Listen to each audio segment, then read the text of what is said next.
All right, hey guys, Insight for Nerds here. We are joined by the most powerful human in the inhabitant of the DC universe, Dr. Manhattan. What's going on, man? Hey, what's going on here, man? I'm pleasure to be here and talking about just the whole League of Legends thing as a whole. So yeah, I would love. Our I'm happy to be here. subscribers, your subscribers, have been asking for an NA power rankings. Where are we going to put the best region in the world at? Because for 12 more days, NA is better than Korea, just for 12 more days, and then it all No, restarts. I'm just gonna keep myself bigger because I feel like we're gonna give somebody an epilepsy, like a seizure, if I keep switching around constantly. Yeah. All right. Yeah. You So can since just. you're the guest, you get to go first. Who is your power ranked for your teams? Let's go. 10th All right. place. All right. We'll start at the bottom. So for this one, and I think this was in general, I think how most people would perceive it as. I actually have Optic Gaming ranked as the worst one right now. Ooh. All right. Okay. If in terms of my rationale, I think most of that stems from the fact that I think that while they do have some interesting players, like the signing of Crown and that they have Medios and Dardoch for some, I don't know why you would have both on the same team. It's kind of weird. Um, it's just because it's like, well, I mean, why? Like, I mean, if you have one, why need the other? That's just my whole thing. Um, I think that a lot of the strengths that they did have with the players that they did keep and players like Dokla seem to be kind of inhibited by the meta right now, along with the kind of players they have. Like, I can see a world where they go back to that weird strategy that they had last year, where a lot of it was played around Dokla split pushing on stuff like Yorick or Fiora. And the thing about that is you really need to have good like roamers pushing, and in the laning phase you need to have a lot of that stuff. But the meta seems to be kind of shifting away from that in a way that I think will kind of hurt Dokla just ever so slightly. On top of the fact that I don't think that Crown is necessarily the guy you want to do that job. I think that on top of the fact that the coaching staff is still kind of the same, and I don't know how he'll facilitate with players at Crown. Arrow kind of reluctantly, I felt like kind of joined this roster again, even though he wanted to explore other options. I'm not sure how motivated he'll be, and I mean we've seen it with these Korean players where if you're not as motivated as they are, or you're not dedicated as they are, which I would say outside of maybe like what Dardoch, I don't think anybody's going to put in the amount of work that Crown does, because this is a guy who's infamously played 3,000 plus solo queue games across like 2 accounts. I really don't see what the bigger function of Optic is right now. Okay. You want to go next? I think if you look at it in terms of Optic, you don't really have strong suits. Like maybe they want to be the org that redeems Crown, but like how's that going to work? He's already depressed, and what's going to make him more depressed is them losing a bunch. Not only that, Medios is going to have to like hard carry the team. So I mean, it's perfectly justified they're being in 10th place. I just don't see them reaching. I think their highest ceiling they could get past is like 8th.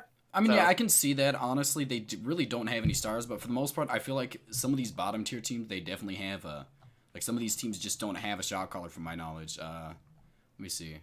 It was where are they at? Not Golden Guardians. Where are they at? Flyquest. Flyquest, from my knowledge, doesn't have anybody that's been substantially a shot caller on their team for the most part. JJ's really new. Wild Turtle. Pobelter might be, but he's been on a substantial decline for like the entire last year.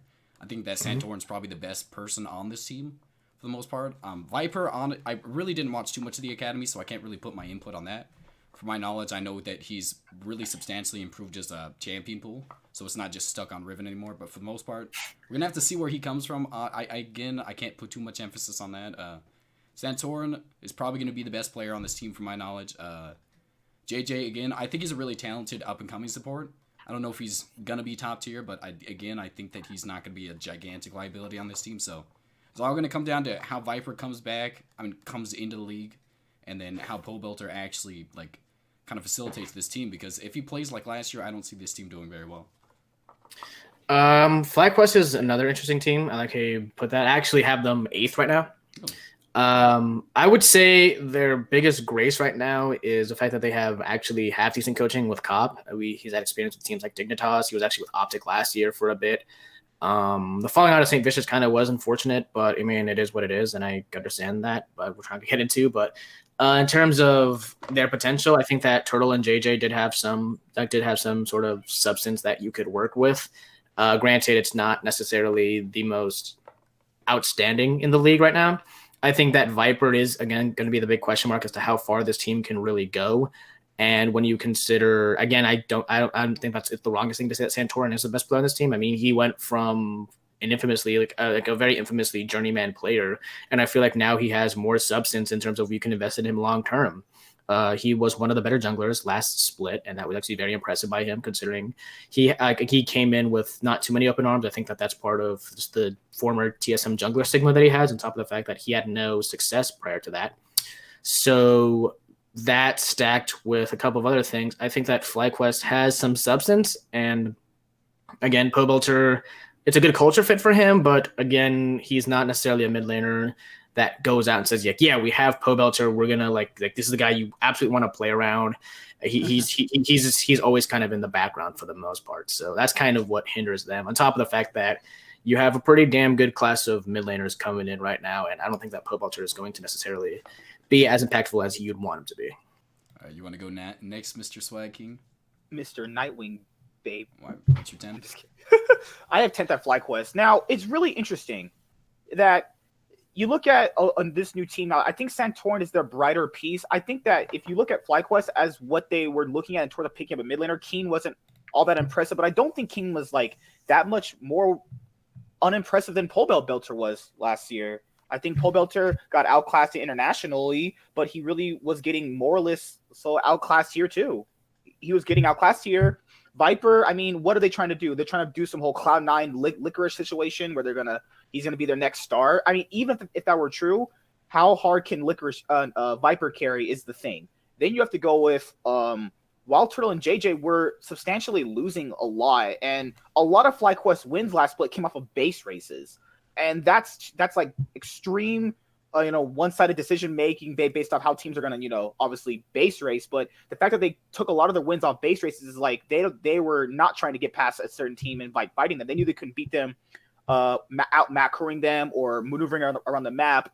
So that's why I think that if you move this team up a little bit, they theoretically could be a dark horse, but I'm just not seeing it. Like their best player right now is their jungler, and we're gonna have to see Santorin carry most of their weight for probably a good amount of weeks so far before we see any type of like, what is this team about? What is their goal? How are they trying to move around the map? Are they going to be a bot focused team? Are they going to be a mid focused team? Because we can't play around Pobelter unless he's going to be super reinvigorated to suddenly be the best mid laner, which is not going to. I don't think it's going to happen. So that's why I have Flyquest at 10. Well, I mean, I've pretty much already gone over what my 10th place is. It's Flyquest, but I don't want to put too much emphasis since I talked a little bit more on it, but I think that the biggest like kind of potential this team has is the fact that I do think that in terms of the weaker roles in NA, I think jungler right now is probably the weakest. Maybe sport, but for the most part, I think that jungler is probably one of the weakest roles in NA. So I think probably off the back of probably their best player, I could see them taking a few wins off some of these like middle of the pack teams, but beyond that, I don't see them able to compete in pretty much any of the other like lanes to kind of bring them up from 10th. Maybe they do get 9th or 8th, but that's pretty much the max I see them getting to. All right. I'll let you go now, Mr. Dr. Manhattan. All right, and this is going to be for my next spot because we're moving up because I think we've all got over number 10. So for number 9, I actually, as much as people kind of have some hype towards them, I actually don't really see too much of that, and that's actually going to be the new Echo Fox roster that I have at number 9. It's basically Phoenix.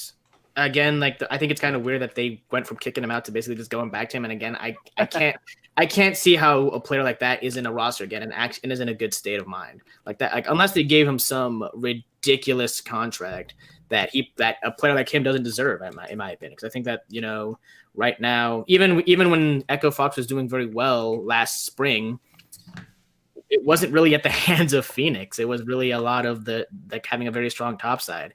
And then let me just pull up their roster really quickly right here. When you consider, I'm saying it's basically 3/5 of the old Clutch lineup, which I mean we saw how Clutch ended up in summer and in the latter half, and they went from a 4th place team to basically not even making playoffs last, and they got destroyed in the gauntlet, which was somewhat unfortunate, but a lot of that was just a really bad coaching on top of the fact that Febivin really did not like his time in North America. But it's basically just the Russian Phoenix right now. Because again, Apollo or okay roster. Like Apollo and they're an okay bot lane. I just don't see them taking the likes of people, guys like Sven, like Bang, like Sneaky, Double Lift. Definitely, I think has more potential with LA.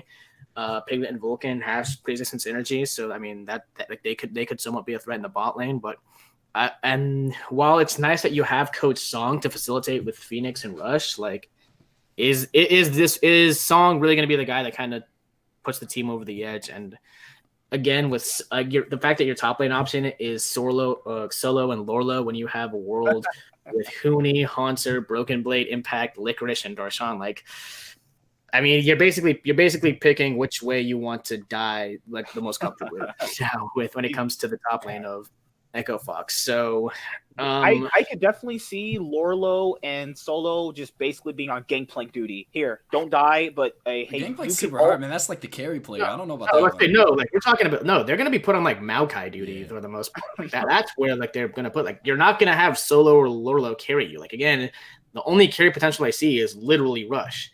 And how well he does with this roster, it's just I don't think that like while I think that Rush has very, very high highs, it's just he needs a good he needs people to bounce off of because again you're a jungler. While you can play carry junglers all you want, that's a target for ban. I think there are better carry junglers in the league like Onda, like I think Svenskeren, Blabber. Trying to think of like Santorin. I've heard murmurs that Wiggly actually is really good right now and one of the better players coming into the league right now. So, like, you're acting like you're not in a world where there's other carry junglers or other dudes like absolutely doing work and with other players. So, I just don't. It's very hard for me to. I will give them the benefit of the doubt. It's very hard for me to kind of pinpoint this roster, but you're gonna see it's basically just gonna be the Rush show on Echo Fox. It's going to be that classic syndrome of, oh, Rush is the best player on a bad team. That's how I see this at the end of the year. He's by far the best player on this team. That's kind of the tragedy. Because I mean, yes, Apollo Hakuo did have some good showings last year, but that might have. And I'm not gonna say it was luck, but it might have been because a lot of the other top tier players were underperforming to a certain standard. Or maybe Apollo Hakuo just gotten better. I just don't like Phoenix himself is decent. But like, is Phoenix competent enough to beat people like Jensen and Bjergsen, who he's had not did that before? I don't see any different reason now why he could. But I mean, I kind of slightly believe in Apollo Hakuo because though I don't think they're like an all-star kind of bot lane, I do think they have a lot of what's it called? They're really like kind of stable. You don't see them feeding a lot. I mean, they might not take over the game, but they're not going to be a gigantic liability in the bot lane. I do really think that Hakuo is obviously the better player in this lane, and he kind of brings this lane up a little more. If I saw him paired, maybe Hakuo paired with somebody else, I'd be more excited about this. But I do think they every once in a while they'll have their pop-off game. For the most part, they're not a liability. So I don't think there's anybody insanely weak besides the top lane. I think there's a lot of just really decent players, and then we just have a really weak top line. So I could see this team obviously competing with some of the middle of the pack teams. I said that, but for the most part, I don't see them again. I don't even see them making it to playoffs, even though I do really believe in Song as a player. I mean, as a coach, that's pretty much. I can't see them making it. Yeah, I'm kind of on the same boat. I think I'll find that one when it comes to Echo Fox. So Echo Fox was your. That was my number. That's my number 9. Yeah, you want to go now? My number 9 is Optic, actually. Now, I don't personally. I think that Optic are the dark horse of the league at the moment. They do have some pieces that can work at certain instances. For the top laner, Dokla, we saw this guy go from like what kind of bad to a point where he was competent enough to carry games on his pocket picks. Now, not a lot of new players can do that or know how to do that. So I thought that was a nice thing for him to do. You have Meteos, who was with the 100 Thieves last year at a spring split, and they got to the finals. That's fine too. So I think Meteos can add a nice flavor of carry potential and shot calling elements to the team. But then here comes the problem: is their mid laner Crown. Now the problem with Crown is that, as I mentioned before, I don't know where he's going to be at. Is he going to be middle of the pack? Is he going to be good enough to beat people below him, but not better to beat people above him? Like, we don't know. Arrow hasn't really looked substantially good in a while. And then you have, who's their support? Big? Let's not talk about that guy. So you have pieces of a roster that can work, but I think that when it all comes together, I think that they just don't stack up against the better teams. But I can see them getting wins if they play a certain style that they're just good at. I can see this team being solely focused on being a mid and jungle focused team, but that gets exploited in like best of 5 scenarios, and I just don't think they have enough strong pieces enough to consistently bring out what's enough to beat the top tier teams. So that's why I have them at 9. Yeah, I would. That's kind of why I have them lower. Is I feel like their style, if they do have a style or ever develop one, it's going to be kind of, for lack of a better term, it's going to be kind of gimmicky. Like Meteos can shot call, and he's gotten like teams to the finals before, but how can he get people he can't even talk? He can't talk to Crown. Crown, that's another thing. As far as I don't know, like I don't know how good Crown's English is, and that's going to be a very, very difficult part of Optic's entire. When Dorkla didn't get his pocket picks, he got like murdered. He didn't get his Yorick, or his other pocket pick was what? Like he picked something else. He got destroyed. And Arrow and Big were so lackluster. I can't put them anywhere above 8th. Yeah, it's his entire pool for the most part is like really. He's kind of like a Darshan 0.5, where it's just a lot of it is just on these heavy split pushers for the most part. But I do believe if they can find some pieces to their team, like just find out what their strong suit is, I think they can maybe make some noise. I don't want to rule them out as like the worst option ever, but they have some potential going for them. So that's my number 9 pick. My number 9 is Optic also, actually. I'm going to make myself big real quick. Hold on. I mean, I do think they have some slight potential. Obviously, we pretty much went over Optic for like 20 minutes now, but I just want to make a few slight points. Meteos, he was acknowledged as the shot caller by Cody's son for the 100 Thieves roster during the spring split. He talked about it earlier. Like, it was after the end of the season, he made like a whole statement about it. So during the spring split, I think that was the best form in terms of just like their solid like playmaking potential. That like not playmaking, but shot calling potential. Because during the summer split, we just pretty much just saw somebody take over. Wasn't really revolving around anything besides him just generating a lot of side lane pressure. But during the spring split, I think they genuinely had some really good shot calling coming out of wherever it was coming from, and the fact that it was him doing it. Like, I could see this doing something for the team, but again, like, 2 of them don't speak English. Arrow does, but Crown doesn't speak English, so that's going to be a gigantic, like, you can't shot call somebody who can't understand you. Big is he's just not good enough to compete. And then Dokla, again, you've already went over his pocket pick issue, so. I mean, I could see them making it higher if somehow Crown starts communicating, or he just randomly pops off, but that's going to be a big question mark if that actually happens, so. You want to go next, though? You're on number 8? 8. You're on number 8. It would be on number 8. I mentioned it a bit earlier, but that's going to be Flyquest for me. Ooh. My Flyquest for me, simply, from what I've seen somewhat in the academy, I think that there is some sort of substance that Viper has. How well he'll do against the top dogs right now, which again, there's some pretty top dogs right now. Impact, Licorice, Someday, just to name a few. Centurion he has more substance in terms of him being a better long-term pick, because again, we're used to seeing him as kind of a journeyman pick in the world of the competitive league. I mean, ever since CSM, I don't remember the last time he ever stayed on a team for more than a split, which is already a good sign that he's already staying on this team. Pabelter, unfortunately, I do agree that he's kind of been on the decline slowly, but again, we've seen him. I mean, he's no stranger to being pretty good on kind of low tier teams. I mean, we've seen him back in the day when he was on stuff like EG and Winterfox be okay. I think that Turtle and JJ have a bit of substance, but again, like the thing that really pushes this team a bit more, I would say, is actually having half decent coaching staff right now with guys like Invert and Cop. I think that Cop has worked with some of these players, like 1 or 2 of these players in the past, and it's just good. It's going to be very good to see that. How they play, I'm estimating it's probably going to be around Viper, based off of some of the stuff I have seen on him in Academy. On top of, I think that Turtle is also another person you can kind of play around, even though the bot lane is kind of iffy right now. So they would I would put them a bit higher had they kept Flame, but I mean, Viper. I mean, they just went with Viper, and that it is what it is. But no, I think that with the fact that next to C9, I believe like these guys probably made the least amount of changes going for them, other than what Viper and Pabelter. And Pabelter is not the worst place you could start. You could definitely do a lot worse in this league. I think them having synergy is going to be a nice factor to the other teams too, because we've seen teams in Spring Split that have stayed together from the past split do better based off their synergy from the last split. So my big thing about it is I don't believe I've ever seen Cop coach really like on a successful team without Santorin. So I'm gonna have to see how that works first before I kind of put my full in on him being like a solo good coach. But I do believe he has the potential. I mean, obviously every single team he's been on has turned around. So I could see him 100% doing it, but I'm a little worried about that. I would like to have seen Santorin on this team. Or St. Vicious. Why do I keep saying Santorin? Sorry. I would like to see St. Vicious on this team with him, but that's pretty much it. All right, so. So what are you guys' number 8 picks? Oh, me. Echo Fox. It's interesting because I do believe Echo Fox are going to come in as a clear underdog, and I think a lot of teams are going to disrespect them in the draft phase and just take pure losses based off that alone. Because the fact that their bot lane is stable enough, but still not good enough to beat teams better than them is a decent thing. Because as long as because we've seen Paul and Hakuo still team fight very effectively. It's just like they had a losing top side and a losing jungler, so you can only do so much with that.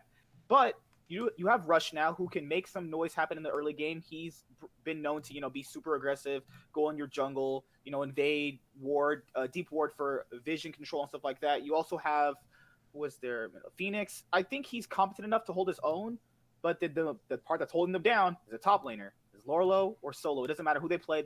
It's not going to matter because we know how much they're going to do. Lorlo, I think they should play over Solo because Lorlo has shown some competency to carry games. It's just been not really consistent, and I think it's literally just because his opponent just underperforms to a certain point where it's like he's in the position to do it. I think this team will largely probably not be as impressive, but I could see them taking some wins off the bigger teams if they just don't disrespect them in draft, because that's the thing. I think drafting is going to be their strongest suit, and I think that if you get Rush, the aggressive jungler, because Rush can't be playing a tank jungler because he's not going to have anything sufficient to go off of. That means he's literally counting on them to carry the game for him. And I think that Rush will be taking the wheel in this car, because I don't really see them making their way out of at least their highest, I would say, potential 6, maybe playoffs if they can kind of get some really clutch wins together. But that's all I see out of Echo Fox right now. See, what I actually put them in 8th too, but the reason I actually feel like they have a slightly bit more potential than I'm like 8th, I could see them getting a little bit higher, is because of the fact that I feel like they have a similar aspect or like similar function to Flyquest, just with better players all around. I think that they have a better jungler in what I would say is Rush. I think he's slightly better, or not even just slightly. I think he's quite a bit better. I think that Poe Belter is obviously on a decline if he comes back maybe, but even I feel like Phoenix during the spring split at the early stages of it was one of the was actually one of the better players, I would say, in the mid lane. And towards the end of the spring split, he just fell off completely. And I think he just got replaced justifiably by Damonte by then. But we saw that happen. Oh, Damonte he got replaced by Phoenix. Phoenix got replaced by Damonte. Sorry. Yes. Okay. Thank you. Yes. I'm confusing myself. So he got replaced by Damonte by the end of the spring, and I honestly think Damonte earned that spot. Like at the end of the split, we saw him overperform in terms of just Phoenix versus Damonte. But I think that Damonte fell off, and I think that Phoenix is still quite a bit better than him to an extent now, because I don't like what Damonte showed at the end of the year. But let's go to for the most part, I think Lorlo and Solo, everybody's pretty much spot on. I think they're the clear weakness of this team. If they can at least not feed not fall super far behind. Lorlo. I think they should just play Lorlo. Lorlo is obviously the better player. I think that Lorlo is substantially better than Solo. Solo had his moments, but I just think it's been way too little. I think that Lorlo is quite a bit more consistent than Solo is, so I can't see a reason why you wouldn't. For the most part, I think that, again, weakest part of the NA scene, and I think that Rush might be one of the better junglers on these lists, honestly. Svenskeren, if he comes on form, is better, maybe, but he's insanely inconsistent. Like, honestly, during the regular season, he just doesn't play up to the standard that he does when he goes to Worlds. Like, I'd like to see him come back to form. He's a really great jungler on form, but when he's not, obviously. So I think he's in the top 4 or 5 junglers in the league. I could see them getting wins just purely based off their mid and mid jungle like kind of pressure they generate, and the bot lane just being somebody that's not going to really feed, and it's all going to come down to how much the top lane kind of gives away, kind of falls in to see how well this team does during the regular season. All right. Yeah. So what number are we on now? We are on number 7. All right. We're just outside of playoffs. Wow. Yeah. So basically, this is kind of what I call the gatekeeper award right now. Where basically, this is going to be, in general, who's going to be the gatekeeper to playoffs, or at least in the realm of like kind of just because again, 6 is kind of the sweet spot you want for playoffs. For this one, I actually have the current Clutch Gaming lineup right now. for seventh place. I have them around the fifth. I'll give them a kind of range of fifth to seventh. I would say, but I think seventh is kind of a better spot for me. Hooney is a great player. I think he's one of the better players. I think people don't give him his his justice. My issue with this roster is pretty much everyone not named Hooney or Piglet right now. I think that DeMonte we started playing a bit weaker towards the latter half of summer on Echo Fox. Granted, there were some changes that kind of maybe hurt Echo Fox's chances, like the getting rid of the bot lane, adding in Lost, maybe Dardock and Hooney not having the greatest play, but it's just the fact that you have two players that kind of fell off during the latter half of summer in Hooney and DeMonte kind of concerns me a bit. Lyra, I think even Captain Flower said it himself. It's just ever since 2017 to spring, Lyra has just been on a gradual decline to the point where I almost feel like it's not even like it's dangerously to the point where of no return for me with Lyra, where it's like I have almost no faith in this guy as an import. And maybe last year with Clutch you could have gone like with the Moon option, but he's now on CLG Academy, so I'm not even sure who the jungler is for Clutch Academy right now. So I mean, what happens? You have to fall back on whether the jungle. Piglet and Vulcan, the bright side is they have pre-existing synergy. The downside is Piglet is kind of a known quantity at this point. And I mean, we saw Team Liquid for like 3 years try again and again and again to build around him. And I hopefully this is a different case where he can actually step up to the plate now and actually be a better player. But it's just I don't know too much about Vulcan in terms of how good he is as a support. And if you know anything about NA supports, it's in my opinion the most competitive role you could be in. Again, you're going to be judged on the same world as Afro, Smoothie, Zazel, Alay, I mean, Core JJ. It is not easy being a support in North America right now. So him being a rookie is going to have giant shoes to fill. On top of the fact that this coaching staff, I actually looked it up right now, has like no Koreans to help out with like Piglet, Lyra, or Hooney. Like usually that kind of does help to some degree. But like, I mean, your head coach is some guy, Brendan McGee, a guy who knows Mixdrag. I don't know too much about him. And then their assistant coach is Baby Zeus. On top of the fact that Empire is a really interesting decision. If you follow him on Twitter, I think he's very smart. But other than that, it's like I just don't see the substance so much in terms of the coaching staff, and that's what ultimately, in my opinion, hinders players like Tooney or Lyra or Piglet on this one. I would love to see them picked up. Like if they picked up Song over, if they had picked up Song over Echo Fox, I would have had more faith. But I just don't see it. Kind of bouncing off that, I have him at 7th too. I've been debating hard with myself. I was at work today and I was like, power ranking 6th or 7th with Clutch. I was like, CLG Clutch has to be 7th. Now I have a lot of reasons why.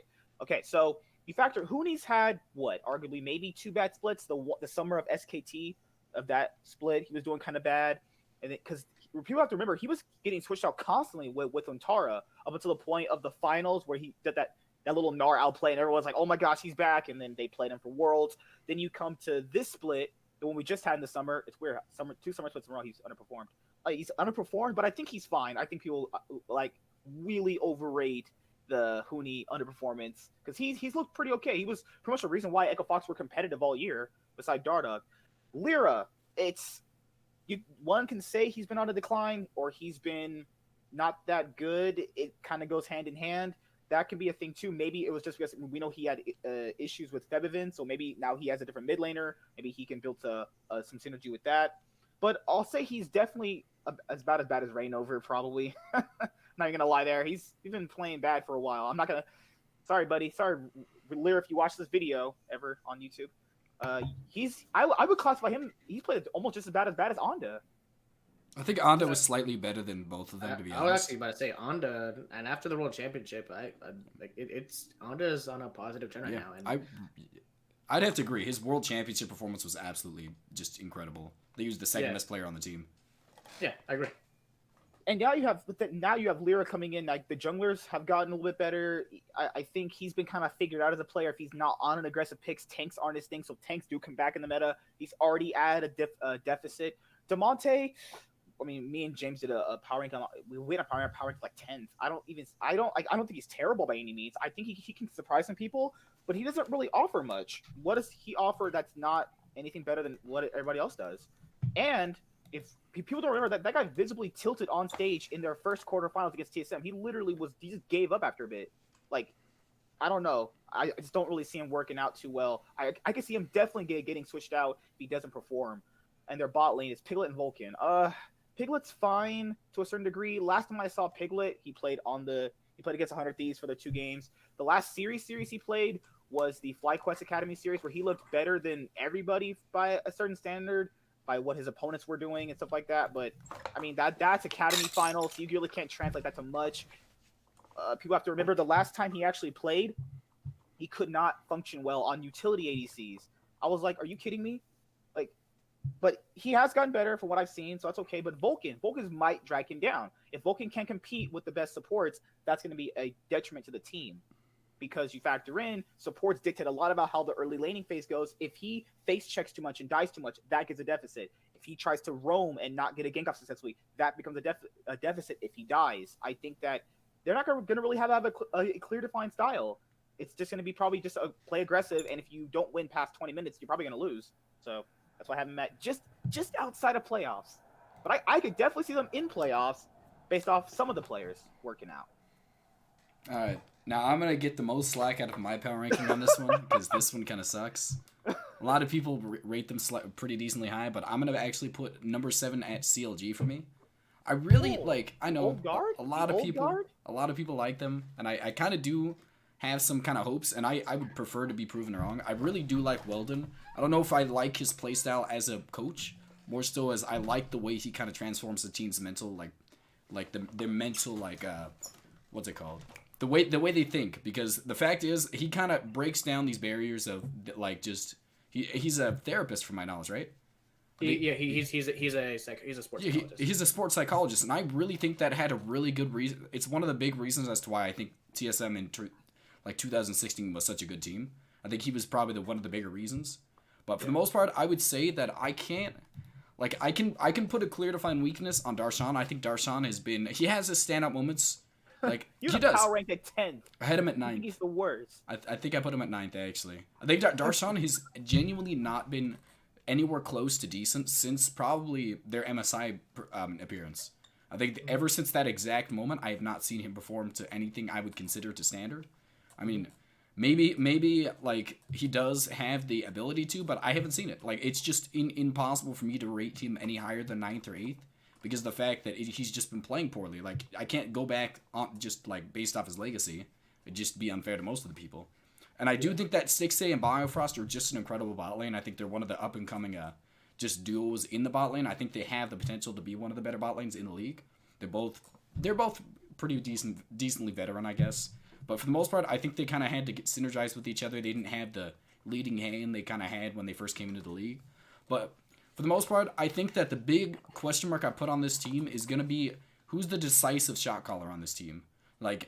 None of these players, from my knowledge, have been an actual shot caller. Maybe Biofrost took over the role last year, but as we saw, was not CLG's strength last year. They did not have decent shot calling. When he actually took away the shot calling role from Huhi, they actually got a substantial amount of wins. Well, the thing about it is he might have done that, but again, CLG's strength was not shot calling last year. We could see based purely off their they just did not do well last year.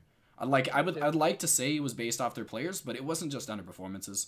They genuinely didn't have a purpose when they walked around the map, and I really don't like that in the team. Wiggly, I think he has a lot of potential. I really would have to say he was one of the best junglers in Academy. He came in, and the 2 or 3 games he played, he translated it perfectly on the stage. But again, we have not seen enough of him on the stage to say anything. I can only go off of what the pros are saying, which is a lot of good stuff. So I'm going to say that he's going to be a top-tier jungler, but again, I can't really put an emphasis on it because I haven't seen it for myself yet. And Power Evil, I think he was better in the summer split than he was the spring. I don't think he was substantially consistent throughout the year, but I do think he was one of the better mid laners towards the end of the year.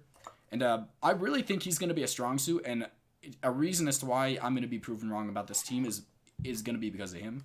I think he's probably one of the better players on this team, depending on how Wiggly performs. And I think if it comes down to it, I could get proven wrong. This team could function a lot better than I'm giving them credit for. But you're never wrong. How's that gonna work? I'm wrong a lot, actually. But I could see them functioning well, but I could also see them falling completely apart because of a lack of an actual leader on this team.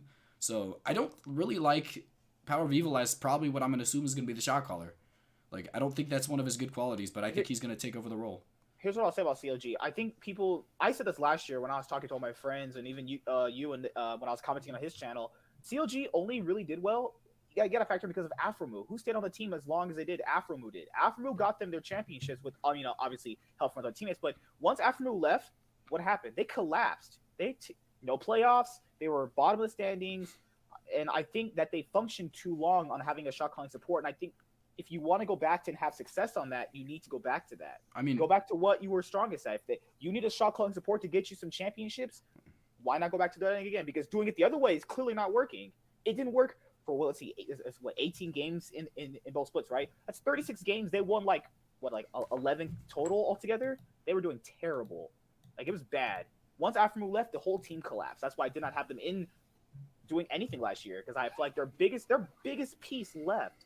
It kind of became the whole Cloud9 situation of 2015 when High left for a bit and then they started collapsing. And I think that's what happened with CLG right now. I don't really see him going back to that upper threshold of being the old guard unless something completely changes with them and they get a shot caller, because that's how they were doing better before. So that's just my opinion. You got any points, or you want to just go to your next ranking, Dr. Manhattan? I want to go on CLG probably a bit later on this list. Oh, he's saving the spice. Yeah, but yeah, I mean, we'll just say it. For now, we're going number 6. Number 6, I actually have the newly founded Golden Guardians actually as the number 6 team right now. I think that they're a very interesting team, considering that they had the new pickups of Haunter. Haunter, I think, was kind of. I think again, it's fair to say that he did play poorly last year, and I genuinely agree that I wasn't terribly impressed by him, which is a tragedy considering he had easily the year of his career in 2017. I think that overall was just a product of just the bad environment that was TSM in 2018 and how messy everything was. And it was really hard to pinpoint. I do think that the new change of environment is going to be very good for him. You also have the pickup of Froggen. Froggen, for my money, isn't. I mean, everyone's gonna have the legacy of him. I think that he's okay. I mean, I don't want to say okay. I mean, he's above average. Again, he's not. I wouldn't necessarily say he's a guy that can necessarily carry a team. He's good at. He's serviceable enough, and he's basically just. I would consider like an EU co-belter on steroids, where I've actually seen some good performances out of him, and he hasn't been playing for a year, so that's kind of where my skepticism does come in. But I mean, he hasn't been playing solo. He did EU Masters, so I mean, fair enough.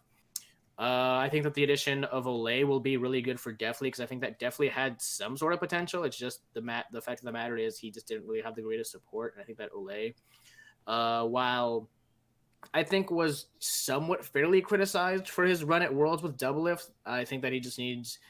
I think that really what he needs is just. I don't think he works with necessarily the most demanding AD carries to work with. I mean, Cody's son back in his time on Immortals wasn't really the most vocal player. I think that they both worked fine together. I think that definitely is kind of the next good canvas for Olay to go in, and that mixed with contracts. I think that having like Haunter and Froggen will probably be the way the leadership goes on this team. Also, with contracts, when he joined Golden Guardians, said he had some interest in kind of being a leader, so it's good to again surround him with veterans and show again people who have had history in being a shot caller and being a captain on a team to help contracts out. And contracts for my money wasn't that bad of a jungler necessarily last year either. And now that there's more substance, it's going to be interesting. The big thing I would say about the Golden Guardians this year isn't so much in their players, and this is what people are underrating.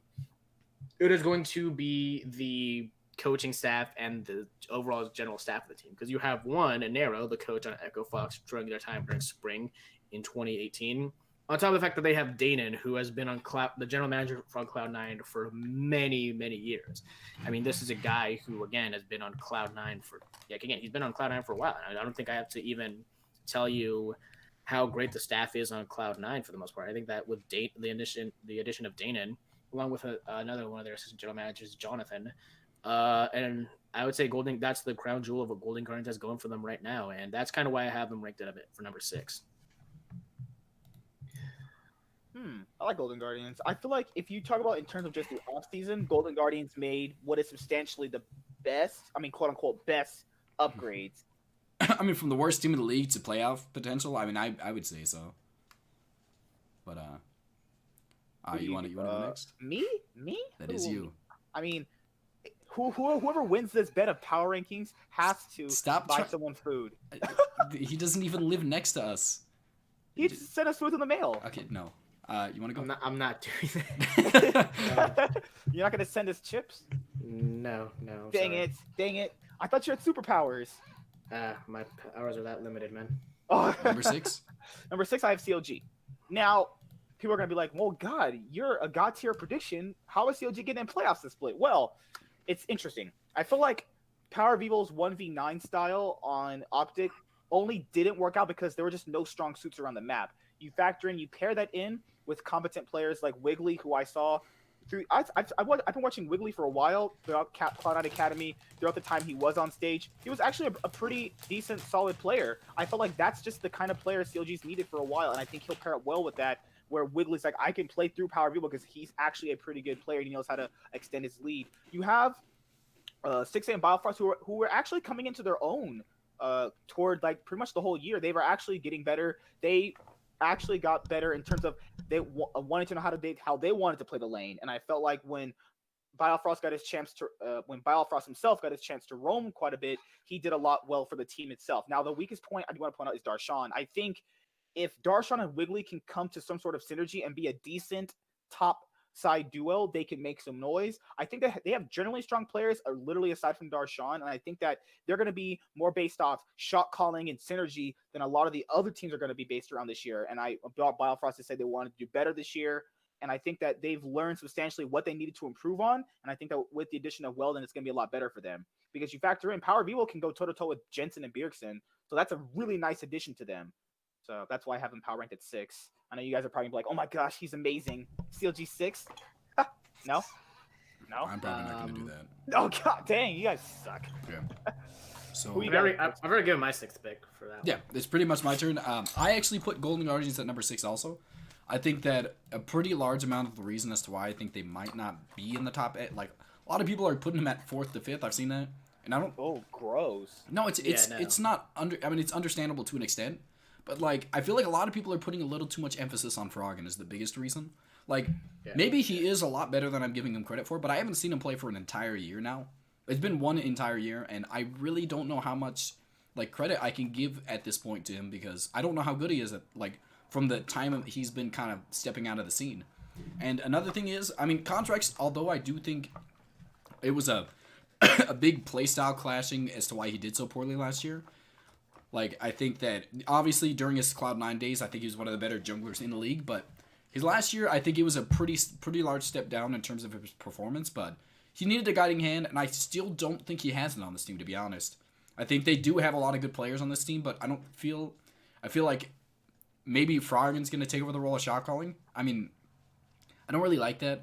I don't see anybody else being substantially capable of taking over that role, though. Maybe Haunter's developed.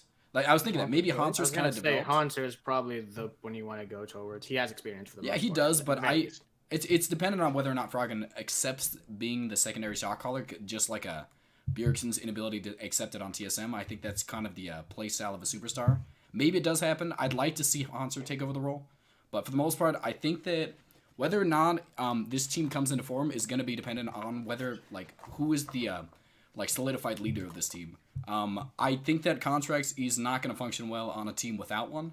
I think that even Haunter, even if he does know how to shot call, I don't think he's going to be able to take over the mental leadership of this team from Froggen. I think that Froggen's more so going to stay for the morality of this team. And definitely in Olay, I think I do think it was I think that Olay doesn't do well with like a polarizing ADC as his light laner. I think that was the biggest reason as to why I think that he did not perform to standard last year. I think it was more so that a clashing of playstyles and passiveness versus aggressiveness. Like, there was a lot of differences. So I'm going to give him slack for last year because I just think it was a bad fit for him. I think this is going to be one of the better bot lanes in the league out of pretty much most of the teams. Let me see. Yeah, pretty much most of the teams. I think this is going to be towards the top. For the most part, I do Like An Arrow's not a bad. Like I've seen substantially decent things out of him. The 2018 year was not horrible, but I don't really know if I'm gonna be super like excited about their draft phase. I think that An Arrow did provide like the team with some sort of direction, but again, I don't think that is he gonna be the drafting coach. Yes. That worries me a little bit. Although I do think they performed well, I don't think it came off the back of their drafting phase. So maybe they do. Maybe I'm giving him a little too little credit because obviously he still gave Hooney the carry players he needed, and that's all they really needed. So maybe he just didn't feel like he needed to input more onto it. But I feel like he kind of left the rest of the map on like out to dry for the most part. Contracts, again, if contracts come back to form with this kind of team, I could see this team being in the top 4, top 5. But it's all dependent on whether or not I could see them bringing him back to form. And I really don't know if this team's capable of it. Because, again, I don't really think they have a solidified shot caller. Or more so solidified leader. Yeah. Absolutely. We can see that. From that, we want to go to our top half now because we're now do half of it. So we are in number half 5 now? Yeah, we're on number 5. All right. Number 5 actually is I'm actually going to go on the hype train of CLG. I actually do believe that they're top 5. That's fair. And again, I do think that I will agree in the sense that I think that Darshan historically has been a relatively volatile pick in the sense where it's either he's doing very well or he's not doing anything at all. And I think that we haven't really seen him come back to form, agreed, since I would say, I mean, he had moments of brilliance in summer 2017, but other than that, since that MSI run in 2016, I mean, we haven't really seen that much of Darshan anymore. Power of Evil is kind of the one that's really interesting to me because I think that he adds a style that kind of who he was lacking in terms of having a relatively interesting champion pool. Not only that, I think that who he played a very heavy roam style, which it worked for like the first couple of minutes of the game, but in team fights wasn't really that good. Where I think that that's actually where Power of Evil excels in that regard. I think that Power of Evil has a very interesting way in how he wants to play the game, and I think that's what CLG kind of needed. Not to mention, I think that it was just overall time for CLG to move on from Huhi. I think it just was about time. He's been on there for a while, so I think the real thing that's gonna really push CLG to the next level is Wiggly. I think that I've heard from many people in the scene, many coaches, saying that Wiggly is one of the next best NA jungle talents right now. Like, I mean, he was doing phenomenally in the academy right now, and I think that CLG really showed that they wanted to invest in him long term. It was good. It was a smart move to move on from Rainover because I think that Rainover, it's kind of like what I said about Lyra. It's like ever since that one split where he was MVP in summer or spring 2016. Yeah, 2016. Ever since then, it's like he's just been progressively getting lower and lower. Remember how I told you how I think that Lyra's on the verge of no return? Rainover's in that point, in my opinion, of no return, where it's just like I have no faith in him anymore. Unfortunately. Well, Rainover's point is that he only really functioned well with Huni. He hasn't functioned with any top laner besides Huni. I think it also the jungle's changed too much from what he's familiar with. He played a very heavy macro farm style of jungle where we're far from that at this point anymore, and it's almost like he's refused to adapt to it, and that's kind of why I think that it was smart to move on from Rainover to Wiggly. In terms of the bot lane, had some promise again as well. I think that Biofrost, I think he actually did an interview that just came out recently with Travis where he did talk about how he and I think Darshan were going to be like the two, or try to be the two central leaders. I think that that's going to be the one thing that hinders them is shot calling. And that's the point that Jay made that I will agree with, is that I think that shot calling is going to hinder them.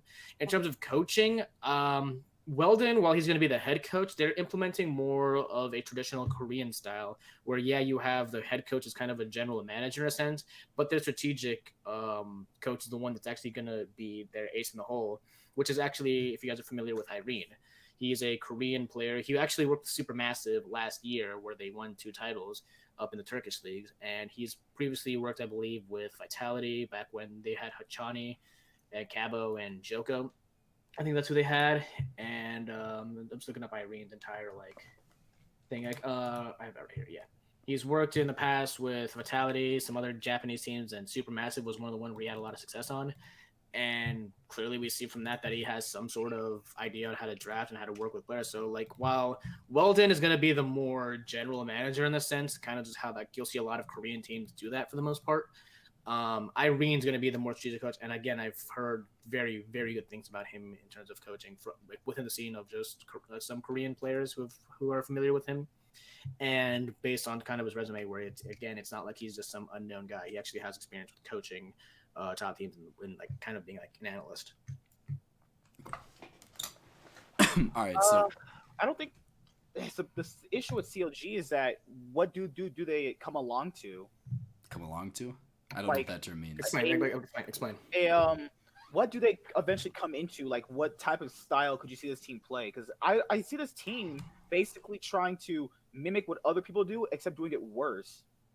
Yeah, I think that's kind of where I think their style is going to be more so focused. Like, I would say it's going to be kind of focused in like this weird kind of 100 Thieves style last summer, where it's just I think they're going to be mainly focused on one. Darshan might have to be on just tank for some degree, but I think that the players who kind of play around for the most part would be bot lane would be more supportive, which that's understandable. Stixay and Bifrost are a historically defensive bot lane, which is good considering I think that's what you're going to see a bit more of. I think that Varus is going to be a really good pick into what they want to play. Tank supports are pretty good, and I think that Bifrost should promise in that. It's going to be a lot around mid jungle for the most part. I think that Power of Evil showed that he could do well with kind of odd compositions that we saw that he's actually really good at just shoving the lane completely, and that's kind of why guys like Dokla could actually come alive in the split pushing scenario. I think that it's weird because I think that Darshan has a similar play style to Dokla. It's just a lot better. I don't think we're going to go to the meta of split pushers, at least not necessarily too much, but I think that if they want to go to some weird like split pushing play style where Darshan does that and you have Power of Evil and Wiggly facilitating in that, I think, and it's kind of like some weird 1-3-1 style. That's kind of where CLG does come alive, and again, Power of Evil and Wiggly are going to be kind of the main core of that entire style. Because I do believe that Wiggly is going to put the majority of his ganks are going to be going toward the mid lane. Yeah. Bifrost can hold their own. We saw that. But when they Stixay, he had a problem this year with getting caught out, overextending, not knowing to back off. I feel like that could be a problem that hinders Bifrost in lane 2. For the most part, I think that CLG's kind of function is going to be similar to Echo Fox's, just with better players. I think they have a pretty stable bot lane that's not really going to feed, but obviously, Stixay and Bifrost are completely on a different level than them.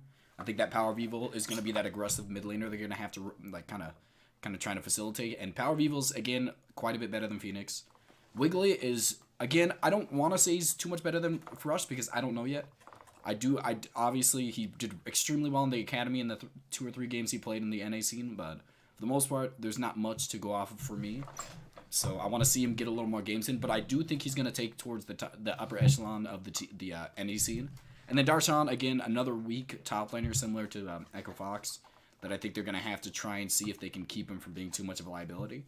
I mean, he can obviously come back to form, and on form he's better than both of those players. So again, I think their similar playstyle is going to function straight from the middle of the map kind of pressure they generate with the counter ganking or counter jungling kind of playstyle Wiggly's gonna have to generate, and Power of Evil's ability to pretty much just pressure the enemy laner into non-existence to where he can't really function around the map. So that's pretty much I think that's probably gonna be their playstyle. I don't know yet, but that's just based off of their names right now for me. Now it's me. Top 5. You guys know for a fact that if I lose, I will cry. Okay. That's how it works. What's number 5 for you? All right. To be fair, this team lost the best components they've ever lost. With Golden Guardians being my 5th pick, they lost Matt. So we lost Deft and Mata from last year. Like that's pretty much like the worst thing you can go off of. That's fair. They were possessed by that bot lane during certain games, and they won sadly. But all right, Golden Guardians being 5th, I do believe Coach Nero has actually been pretty good from what we've actually seen in the spring before. Because remember, when Nero actually left, that was a kind of a centerpiece in them actually falling apart. We saw when the other guy come in, Thinkard came in. Yeah, he was just not. I don't think he drafted necessarily to what the team actually needed versus what he thought was a better fit for them. And Nero gave them everything they wanted to draft, and I think they flourished based off that alone. And I think them doing that with Golden Guardians doing that with their new team is a lot better because their last coach was they had Loco and some random guy. I can't remember his name. Tyler. Yeah, I felt like Tyler tried to do something with the team that they were not going to do. He was trying to give them some macro sense of direction, which they're not doing because they had Lorlo and Matt. Now you come into this year, I think because Froggen is we know by what he can do is good enough to hold his own against most of the mid laners, even from the games we saw at the EU Master scenes, which people have to know EU mids are good. They might be on lower tier teams that are bad, but that doesn't mean they're bad themselves. He held his own fine. He wasn't afraid to make the big play. I felt like the mid lane was a big consistent problem for them in 2018, but now you have a really good consistent mid laner that can. Well, to be fair, he's coming in with the split with what's that word I'm looking for? Kind of no hype, really, because people aren't really checking for Froggen. So he's going to play with no pressure, and I like that because now on this team, a lot of teams Froggen's been on, he's never really actually had to be not the carry. He's had to carry most of his teams for a bit. So I think that now you look at Honster's, he had one bad year. I'll give him the benefit of the doubt. I don't usually give benefit of doubt to a lot of players, but he might have just, product the environment on TSM. We've seen him function better with better environments. So we'll go with that. But contracts, what he tried to do didn't work out last year because he had worse players. I feel like with better players now, the style he provides with, okay, I'll just support my laners. I'll dive top, dive mid, dive bot. When they're ready, I'll ward TP, stuff like that he tried to do on Cloud9 worked better with better players. I feel like now with just substantially better players and what he's going to be working with, the team will actually perform better. No one's really checking for them right now as bad, but I think they can really make some noise this year. Playoff material, I could see them in a 3rd, 4th place match for their new year.